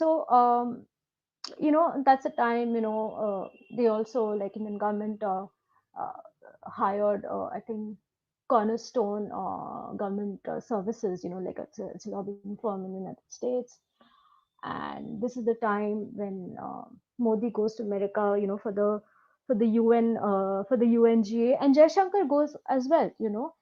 He does what a lot of Indian media was like, oh, this is like the full Jaishankar. He hit like 7 think tanks in the course of a week, from Atlantic Council to CFR to Brookings to Heritage. So think tanks clearly like mattered, but yet Jaishankar, uh, also very famously said that a newspaper in New York does not determine my reputation. But if you look at the things that lobbying services do, that's exactly what they do. They reach out to media, with newspaper cuttings. Oh, please publish this article. Please publish that article. So it's obviously like a contradiction. But that's the time when ORF announces its thing called India on the Hill, which it says will be an annual event, and it does it with the Heritage Foundation, which is, I think, describes itself as like the bastion of like the conservative movement in America. And that's it. That's where I was like talking with somebody who works in Washington DC and is like part of also works for a think tank. She's like, look, Dhruva Jaishankar is on the agenda, and I think the print had just made a reference that Dhruva Jaishankar may be appointed as ORF's head of ORF's US initiative, but wasn't confirmed. And then my friend was like, oh yeah, here, look, here, he's there, and he's listed as a fellow or something. And then yeah, that was, I think, his first appearance as ORF. And that event, it had like a lot of Indian politicians, it had a lot of Indian media, it also had I think US senators and presence from the United States as well. And so yeah, and that's the time I started digging in further, like and so what I think even Uday Bhaskar, who I've quoted in my piece, he also says that there are certain developments which the Indian embassy by its own cannot handle. You need other players also coming in and making a case for India, right? You have CII, you have FICCI, you have these industry bodies, you have your embassy, but you need more, forums. So, and the only Indian think tank, which had a presence in the US so far was, I think, CUTS. But it's like a trade-based organization, not very high profile. So when ORF, launches its US initiative with none other than, the son of S. Jaishankar, and you have to remember that S. Jaishankar is also, considered to be like a key sort of voice in advancing India-US relations. And Dhruva Jaishankar's work has also been along similar lines. He's worked for organizations like the German Marshall Fund. He's worked for Brookings. So there's like there's a pattern, as to why Dhruva would have been one of the reasons as to why he might have been, hired for the position. And yeah, like ORF President Samir Saran was very vocal of the very pro-government testimonies, that were made, pro-Indian government testimonies that were made in the US Congress hearings. So it was, and a lot of prominent ORF fellows, they were writing stuff in support of the Indian government. I was in fact working on an analysis of this for a publication on what did major think tanks write on Article 370. And yeah, ORF was like very clearly, there were just one or two voices which were like critical, but from ORF, but most of the voices were like, this is a good move, this was awaited, this will take care of the local Kashmiri elite, uh, this needed to be done. So there was a clear pattern, and again it all sort of it's like a puzzle in which the pieces very clearly fit in. And then and if you look at the things that Dhruva says in public, he's very careful, very measured, about what he would say and what he would not say. But there was an ask me anything, thread that Reddit does, and someone asked him, so do you think Western media is biased uh, about India on Kashmir? So he says, I don't think there's an intention to malign India, but there is a prejudice. And a similar view was echoed by his father, a few months ago. So, but never in any of his interviews, he's very careful. And you have to also see that Jaishankar is S. Jaishankar's father, Subramaniam Jaishankar, is a very important sort of figure in the foreign policy establishment as well, and sort of really respected in terms of his contribution to the formation of India's nuclear deterrence theory. And so some people are saying, it's like a new dynasty in, sort of forming. I don't know if it's a dynasty or not, but yeah, I mean, these kind of, to me, it was like very obvious that there were these questions. I wondered why the Indian media didn't pick up on it or just completely ignored it. Yeah. But if you have three generations of men from the same family holding powerful foreign policy positions or positions that can advise, at that point in time, I think calling it a dynasty is, I think, being very polite. I kind of wanted to follow up on multiple things because as you were walking through, I had so many questions that came through, and I'm going to try and put all of them to you. You also report extensively on foreign policies. That's something that you think about, you report on. One thing I found very different was how Jaishankar responded to Senator Pramila Jayapal's critique. He refused to meet with her, and that then got the ire of all of the other, like Bernie Sanders and many others, then resorted to saying that there's no way that you can come in and refuse to have a meeting with a senator just because we're critical of human rights. I found that to be very aggressive posturing. And there was something when I spoke to folks in the Hill, off the record, all of them found this to be very different position, that India has never taken such an aggressive stand. Is that something that you believe? Do you believe that this is a very different kind of India asserting its position in the Hill? Actually, I was surprised as well because Jaishankar's background is essentially diplomacy, right? He's been like a diplomat for so long, and he's also like said to have important contributions. He's been ambassador in China, he's been ambassador in the United States, and he also had like a crucial role in organizing Modi's, the whole Madison gathering in 2014. So I was frankly surprised as well. And is India being more aggressive diplomatically? I think it is. I mean, you can see it in the South Asian neighborhood, for instance. How it behaves with Nepal, with Bhutan, and but if and yeah, you can also see like from his statements that I don't need a newspaper in New York to to determine like India's reputation. I maybe there's a sense if I try and see it from like a broader perspective, that maybe India now thinks that it's like a power to be reckoned with, and that the US needs India, because it sort of has to balance China. So I'm not sure like what is the real thinking behind this aggressive posturing, but yeah, there's been a shift for sure, which is very evident. Sure, yeah. But do you think such an aggressive push would actually also lead to strategic gains? Because you don't throw your weight around, at least with diplomacy, you don't throw your weight around unless you know that you're going to get strategic gains. Again, we could have a more in-depth conversation about that. But following up to that, we've already talked about this quite a bit, the community of Brahmins without caste, nepotism, dynasty. I want to come to Samir Saran. Samir Saran also occupies a very similar role, coming from similar diplomatic backgrounds with people in high positions. I wanted to talk about the role that ORF played post-Kashmir, where those who hold positions, I think Samir Saran tweeted out, you write about this in the essay, Sunanda Vashist's testimony and how he found it to be moving, and how Vashist says, oh, there's no India without Kashmir, no Kashmir without India. Emotional one, but also the reality is that Kashmir is Indian administered Kashmir. There's a Pakistan administered Kashmir till about the early 80s, 90s. Even in Indian papers, you would use the word administered. This is also spreading a lot of misinformation about the status of Kashmir.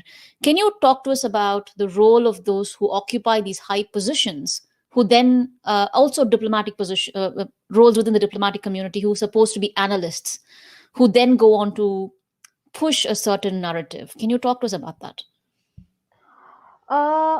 See, I'm not very sure, like if what Samir Saran was doing, if he was like actively like doing disinformation, I'm not very sure about that. But what he was doing is banding with the Indian government. Very clearly, very clearly, it was there, and he was playing to the right wing. He was playing to a particular lobby. Whether it was Aarti Tikku Singh or whether it was Sunanda Vashist, like Aarti Tikku Singh, I think, claimed she was the only journalist in Kashmir when all of that happened. I mean, so obviously that is disinformation as well. So, but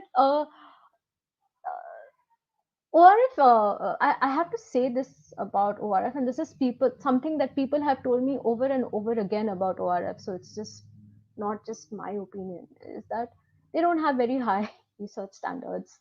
I mean, they're more into events, and their research is like more like caters to the media. Like something happens, immediately put out something in Hindustan Times or Times of India, or put it out, have it's like reaction based. They're not very in depth on research or like academic rigor. So I mean, I don't know if Saran was contributing to this information, but I mean, and these are people who one day will write on water, the next day they write on climate change, the third day they write on China, and the fourth day on foreign policy. So I mean, one can one can sort of gauge like the level of expertise that they have on these subjects. And that again comes us to the idea of transparency and decision making. Do we have a sense of how much money is invested? There's always this question of the Jay Shankars have spoken about a Chinese wall. But do we know the dollar amount of, in terms of not just the Jay Shankars, but in terms of, is there transparency in terms of how much money then gets circulated between Reliance funding ORF, who gets how much money? Is there transparency in terms of the dollar amounts? Dollar amounts, I mean, like there are declarations. Just funding amounts, it doesn't have to be dollar amounts. Yeah. Transparency. Yeah, so there are like quarterly like announcements that every quarter, Reliance Industries gives a certain amount to ORF, and yeah, so they're open about it, and yet they say that we are not influenced by Reliance, but yet they have former or like continuing Reliance employees, on their roles. So yeah, they're open about the fact that they get a lot of their funding from Reliance. They're pretty open about it. So, but it's like for example, immediately after the story on the Jay Shankars, almost overnight, ORF launched this website called orfamerica.org. Complete with board members, one of whom included the president of Reliance Jio. Then it said that this is our work program, this is our director, this is our board of trustees, this is Dhruva Jaishankar, and it said that we will soon come out with an annual report which tells us like how we are getting our funding, how we are, and they're registered as 501c3 and all that. But still, basic questions that we sent to them. What was the criteria for hiring Dhruva Jaishankar, for example? Who are the other candidates, right? And various list of questions that we raised regarding his appointment, regarding the conflicts of interest, and in fact, the most sort of glaring sort of thing to me was that Dhruva Jaishankar had once said that when he was working at Brookings, um, and this piece was, and this is a quote that he gave to me for my article on Brookings India, when where I asked him, where that Siddharth Vardarajan was editing my article, and he said, "Why don't you go ask Dhruva Jaishankar about why his why he writes about why doesn't he make this disclosure about his father being foreign secretary?" So I sent him a list of questions, and his answer was that it's completely independent. We are two independent professionals. I'm going to continue to work even after he retires, and if every time I make this disclaimer that he's foreign secretary, then people will think that my opinions are influenced by his. And he said that the foreign secretary has never made an appearance at Brookings India, uh, or never given a speech at Brookings India. And so we have these barriers between our personal and professional lives. My question, the question that I raised in this piece is that why were these barriers dissolved when Dhruva joined ORF? Like the Raisina dialogue, father and son have made appearances there. Then, Samir Saran's book was launched by the External Affairs Minister. Then when he wrote a book, The India Way, when S. Jaishankar wrote a book, The India Way, ORF organized a discussion around it featuring the minister. Lots of places where their paths are crossing, and there is no disclosure, no disclaimer, nothing. It's like as if it's all accepted practice. So that's something that really struck me, and that's the point that I also raised in the piece. Uh, yeah, and they That didn't these, respond to us. yeah, there is these barriers that are dissolving and have already dissolved, and there are Yeah, serious, at and least at the face thrown of to the it. wind practically. Thrown to the wind practically. Yeah. I kind of want to now move into this question of ideology. One thing that we've seen is that India is a parliamentary democracy, but what Hmm. we've seen is Modi running a presidential type election campaign. The figure of the cult Hmm. kind of has become prominent. Yeah. You Yeah. see that now with India's foreign policy as well. Growing up in 90s India, I don't remember knowing who India's foreign policy stars were. But today, there is a cult like following, say, with Mr. Jaishankar or even with Doval. Um, do you see this kind of a cult like following also seriously affecting uh, questions to be asked about them? Because there's already a myth that's built around their capacity, credibility, their power is. So do you think this cult like following either for Mr. Jaishankar or Mr. Dawal, now increasingly many others, also stops people from critically looking at their track records and accomplishments? Yeah, absolutely. You're very right when you say that, Suchitra. Um, and I think social media also has like a role in building up these figures as like larger than life personalities.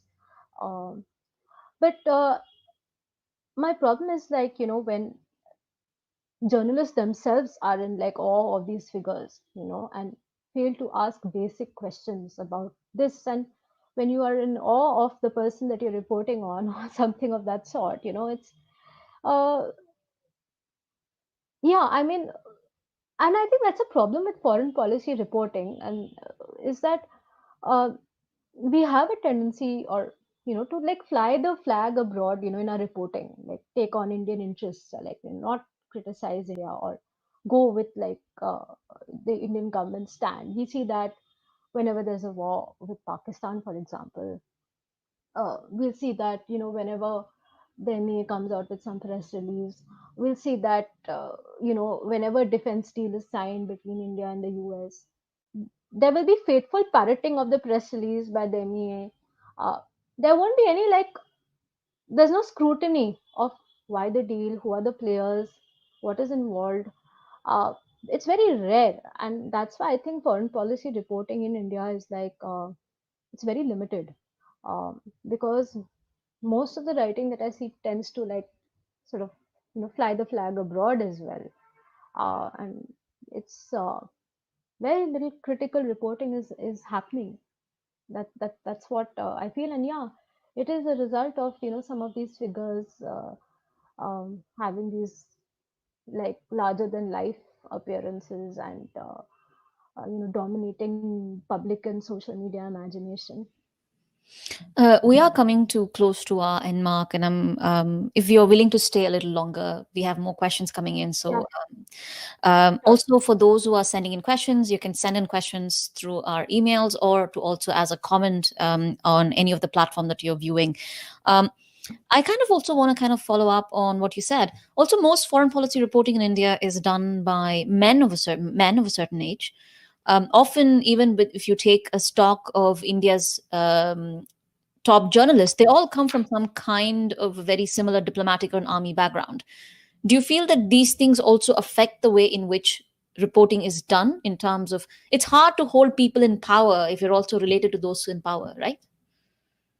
Yeah, definitely. And also, I have to tell you, it's a lot of women who cover foreign policy in India. Like some of the biggest sort of most prominent reporters who cover foreign policy are women in India, which is like a great thing. But anyway, and of course, I mean, it does make a difference, when you're related to like people in power, or when you come from a government. I'm by the way, I'm from like an armed forces background myself, like and I mean, for various reasons, I mean, we all grew up differently and take our lives take on different trajectories. But yeah, there is a tendency, if you've grown up in a certain environment, you've seen, you've sorry, you've seen,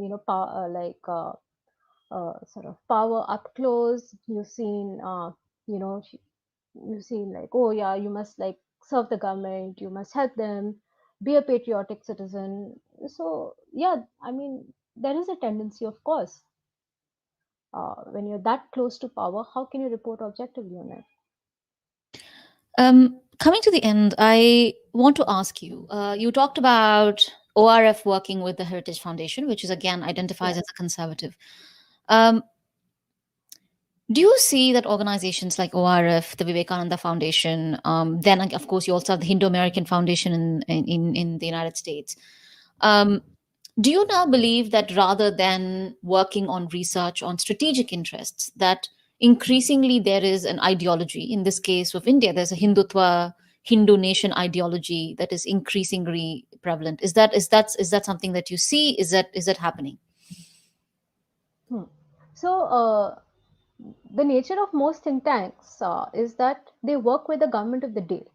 You know, they want to be close to the government in power, whether it's the BJP or it's the Congress.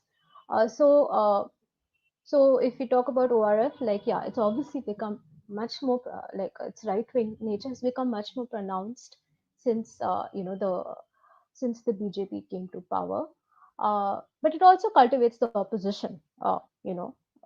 For strategic reasons, because if the opposition is in power, the next term, then you want to be close to them. And for Vivekananda Foundation, yeah, it's like an India Foundation, and there's also the SP Mukherjee Foundation, and there are like a few others whose names I cannot recall immediately. But they have been, even if they were sort of registered entities from before, but they become prominent, after the BJP comes to power, because a lot of BJP's project is about institution destroying and institution building. So they want to promote their kind of institutions, which will, promote, Hindutva, like soft Hindutva or, hardcore Hindutva. Uh, uh, so, uh, uh, so you see, like think tanks taking a very clear right-wing tilt, and I think some of it is also just like an opportunistic cost. Like that if you don't take that tilt, you'll not get work. You'll just kind of fade into oblivion. So, and there are some think tanks which have been sort of nurtured for the explicit purpose of like Vivekananda Foundation, for example, explicit purpose of promoting BJP and Hindutva ideology. I'm now going to go on to questions. I think we have a bunch of questions, but I think we have time to take 2 or 3. One question, this is by email. Sorry, I'm just going to pull that up. This question comes from Mr. Narayanan in Madras. He says, is there a way within the existing framework to hold these kinds of appointments, these kinds of decisions accountable? The question is quite vague, so I'm assuming that it goes back to your essay. Is there institutional guidelines, prerogatives in place to avoid conflict of interest hiring, conflict of interest, these kinds of foreign policy, crony capitalism, conflict of interests? None, actually. None, so to speak. There are no regulations, as far as I know, that will govern, these kind of situations. We had even sent questions to the Ministry of External Affairs, but again, there was no response from them. They chose to remain silent. It's almost as if this is a business as usual approach, and that why are we raising questions about it? So unfortunately, no. There are, as far as I know, none that kind of govern these kind of setups. We have another question coming in from Ghaziabad. This question says, the person wants to keep their name anonymous. This question says, now that you have farmers' protests and other protests happening in India, do think tanks like the ORF and others, especially in the ORF in the US, have they put out a response? So the first question is, have think tanks responded to these protests? The second follow-up question is, would these think tanks then be employed to lobby the current Biden administration against the farmers? So there's 2 questions. One, Have the think tanks said anything? Will they say anything? Second, the follow-up is, now that these protests are happening, will these think tanks then be used to lobby the Biden administration against the protesters? It's a very interesting question, actually. I mean, I haven't been following what think tanks have been doing on the farmer protests, but for sure there would be, like, all kinds of reactions, and there would be a range of reactions that would most likely, like, support, like, Modi government, yeah, these reforms are needed, and why are farmers creating, like, a law and order situation. I think this would probably be the tone of, like, coverage by at least a lot of the mainstream think tanks. Uh, so would would they be used to like lobby the Biden administration? I'm not sure. I don't know. I mean, one would have to see. One would have to see the evidence.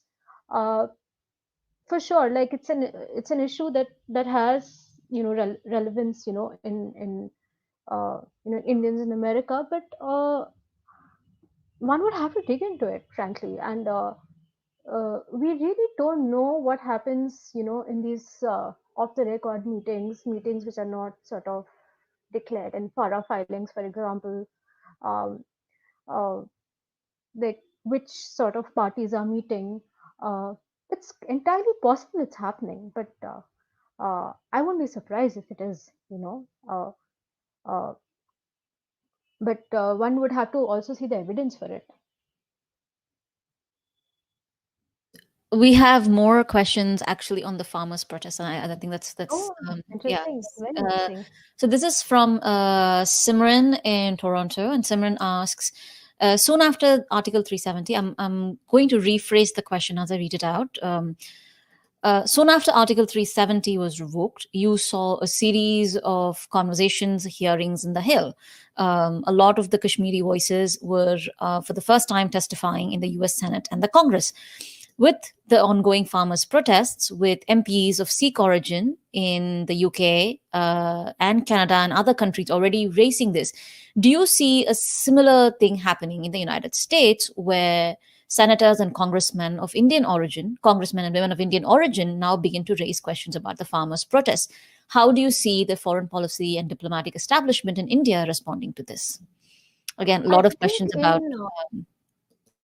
I think there were a group of senators that did write a letter to. It was reported, I think. Let me just pull that article up. I think it was. Yeah, 7 U.S. lawmakers, including Pramila Jayapal, write to Mike Pompeo over farmer protests. So yeah, it's already happened, actually. Scroll had reading this article by Scroll. I can. So it's already happened. Like, I think it looks like lawmakers are already sort of raising this issue over farmer protests. Yeah.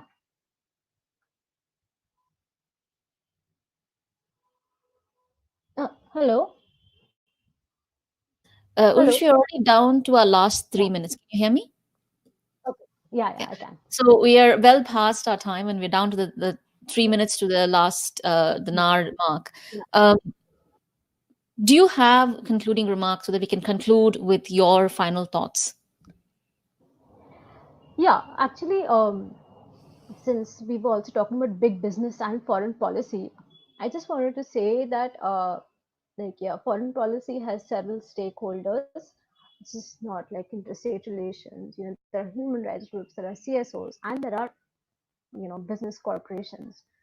And since the 1990s, 1991, business corporations have taken an active interest in India's foreign policy, in India's diplomatic ties with other countries, and Indian government has also been interested, in using the services, or at least informally, of Indian businessmen in advancing, diplomatic ties. So it's almost like the privatization of, diplomacy has been happening. So it's been happening for a long time. It's like much more obvious now. So whenever the prime minister travels abroad, there's an entourage of businessmen, who accompany him. So, and in fact, now businessmen like the Bhartiyas and the Tatas even say, they say that Indian government should use our services, that because we also have contacts in other countries, and so it's not just the Indian embassy, outside, which is like promoting Indian interests. Indian companies also, want to fly the Indian flag abroad, especially like in the United States, where they have like very strategic investments. The problem with this, with this is that then India's foreign policy, to a certain extent, it becomes synonymous with the interests of big business. That's something that we need to watch out for, because uh, coming back to the Raisina dialogue, if you see who the sponsors of Raisina dialogue are, again, it's public, it's MasterCard, it's Uber, it's Facebook, it's Netflix, it's these cash rich foundations, it's Lockheed Martin, so clearly our foreign policy, maybe it was always going in this direction, but now it's like really, really obvious, and it isn't really in the hands of the people.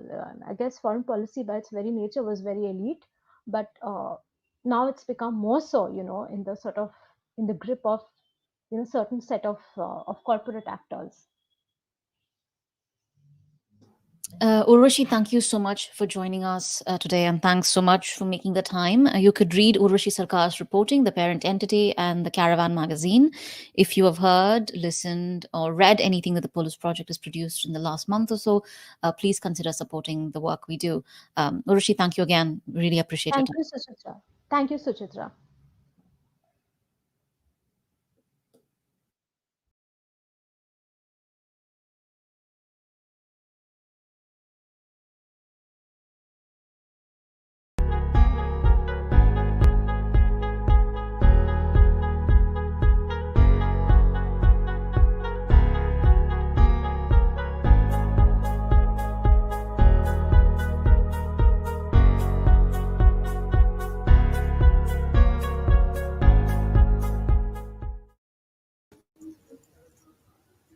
Hi everyone, very good evening to one and all. Welcome to the second conversation that we have planned for you as a part of Nestle Leaders League. In the first conversation with our chairman and managing director, we intended to share some life lessons from the man himself. These are a series of sessions where you can borrow some life experiences out of Nestle leaders. We have picked a very interesting thought today. While most of you would have interacted with Nestle products in your lifetime, seen ads, communications, and campaigns, I'm sure all of you would often wonder what is the thought that goes behind it. And who better to sort of address this thought than Rajat Jain? If I can have Rajat on the screen, please.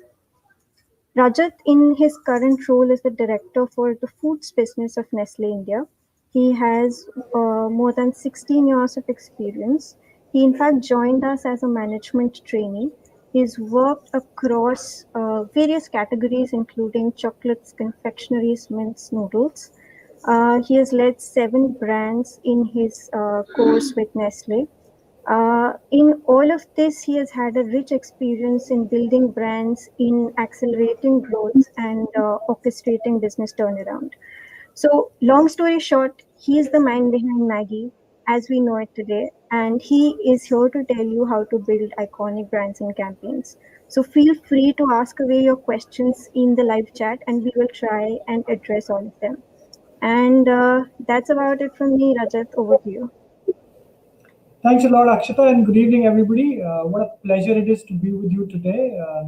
This is the highlight of my work life, normally to be able to talk to and have a chat with young managers. Potentially, some of you will look at Nestle as a prospective employee. Potentially, some of you will work with us on Maggi, or Nescafe, or KitKat as our iconic brands go. And what better way to connect than to be able to do so in more or less a conversation format, in a format where we listen to each other, where we try and answer some of the questions you've shared with us very generously. And in doing so, we are able to help each other understand a little bit better about the world of marketing, about the world of food, and what is very dear to me personally, the world of Maggi. So Akshita has already introduced me very generously. I have been here 17 years. I'm very proud to say that this is the only company I've ever worked for. I started with no managerial experience before I started in the management training program at Nestle. I've had the pleasure of working on several brands in marketing and a couple of roles in sales. And we will talk a little bit about my experience and my journey.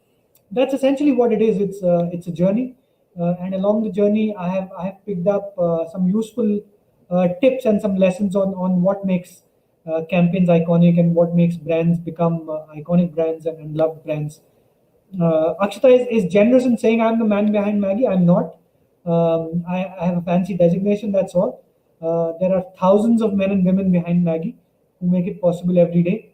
We will share a bit of those stories with you today as well. We have planned for some time for question and answers over and above what we've tried to do in the deck. Please feel free to put your comments, your questions, your observations, your feedback, your ideas in the chat box. We will try and address most of those. I must say that I took a look at the original set of questions that came in. We have more than 100 questions that you wanted to ask. We've organized them in a few themes, and we will begin and address them in themes as we go in the session. So Akshita, we can start with the deck whenever possible, please. Thank you. What are we curious about today? We are curious about iconic campaigns from Cost to Win FMS. There's an anonymous question on the brand manager's vision. It's true. A brand manager's vision is there on iconic campaigns. Yash from IML has asked us about the Maggie comeback. We will touch upon that. I have a personal story to share on that comeback. Our vision for the foods business at Nestle going ahead from Nishant at IIM Bangalore. This is an important theme, and we will talk a little bit about the future as well. Dhriti from IIM K. One growth driver for Maggie has always been the lack of people's culinary skills. Actually not true, and we will talk about how it is the opposite. It is because people have cooking skills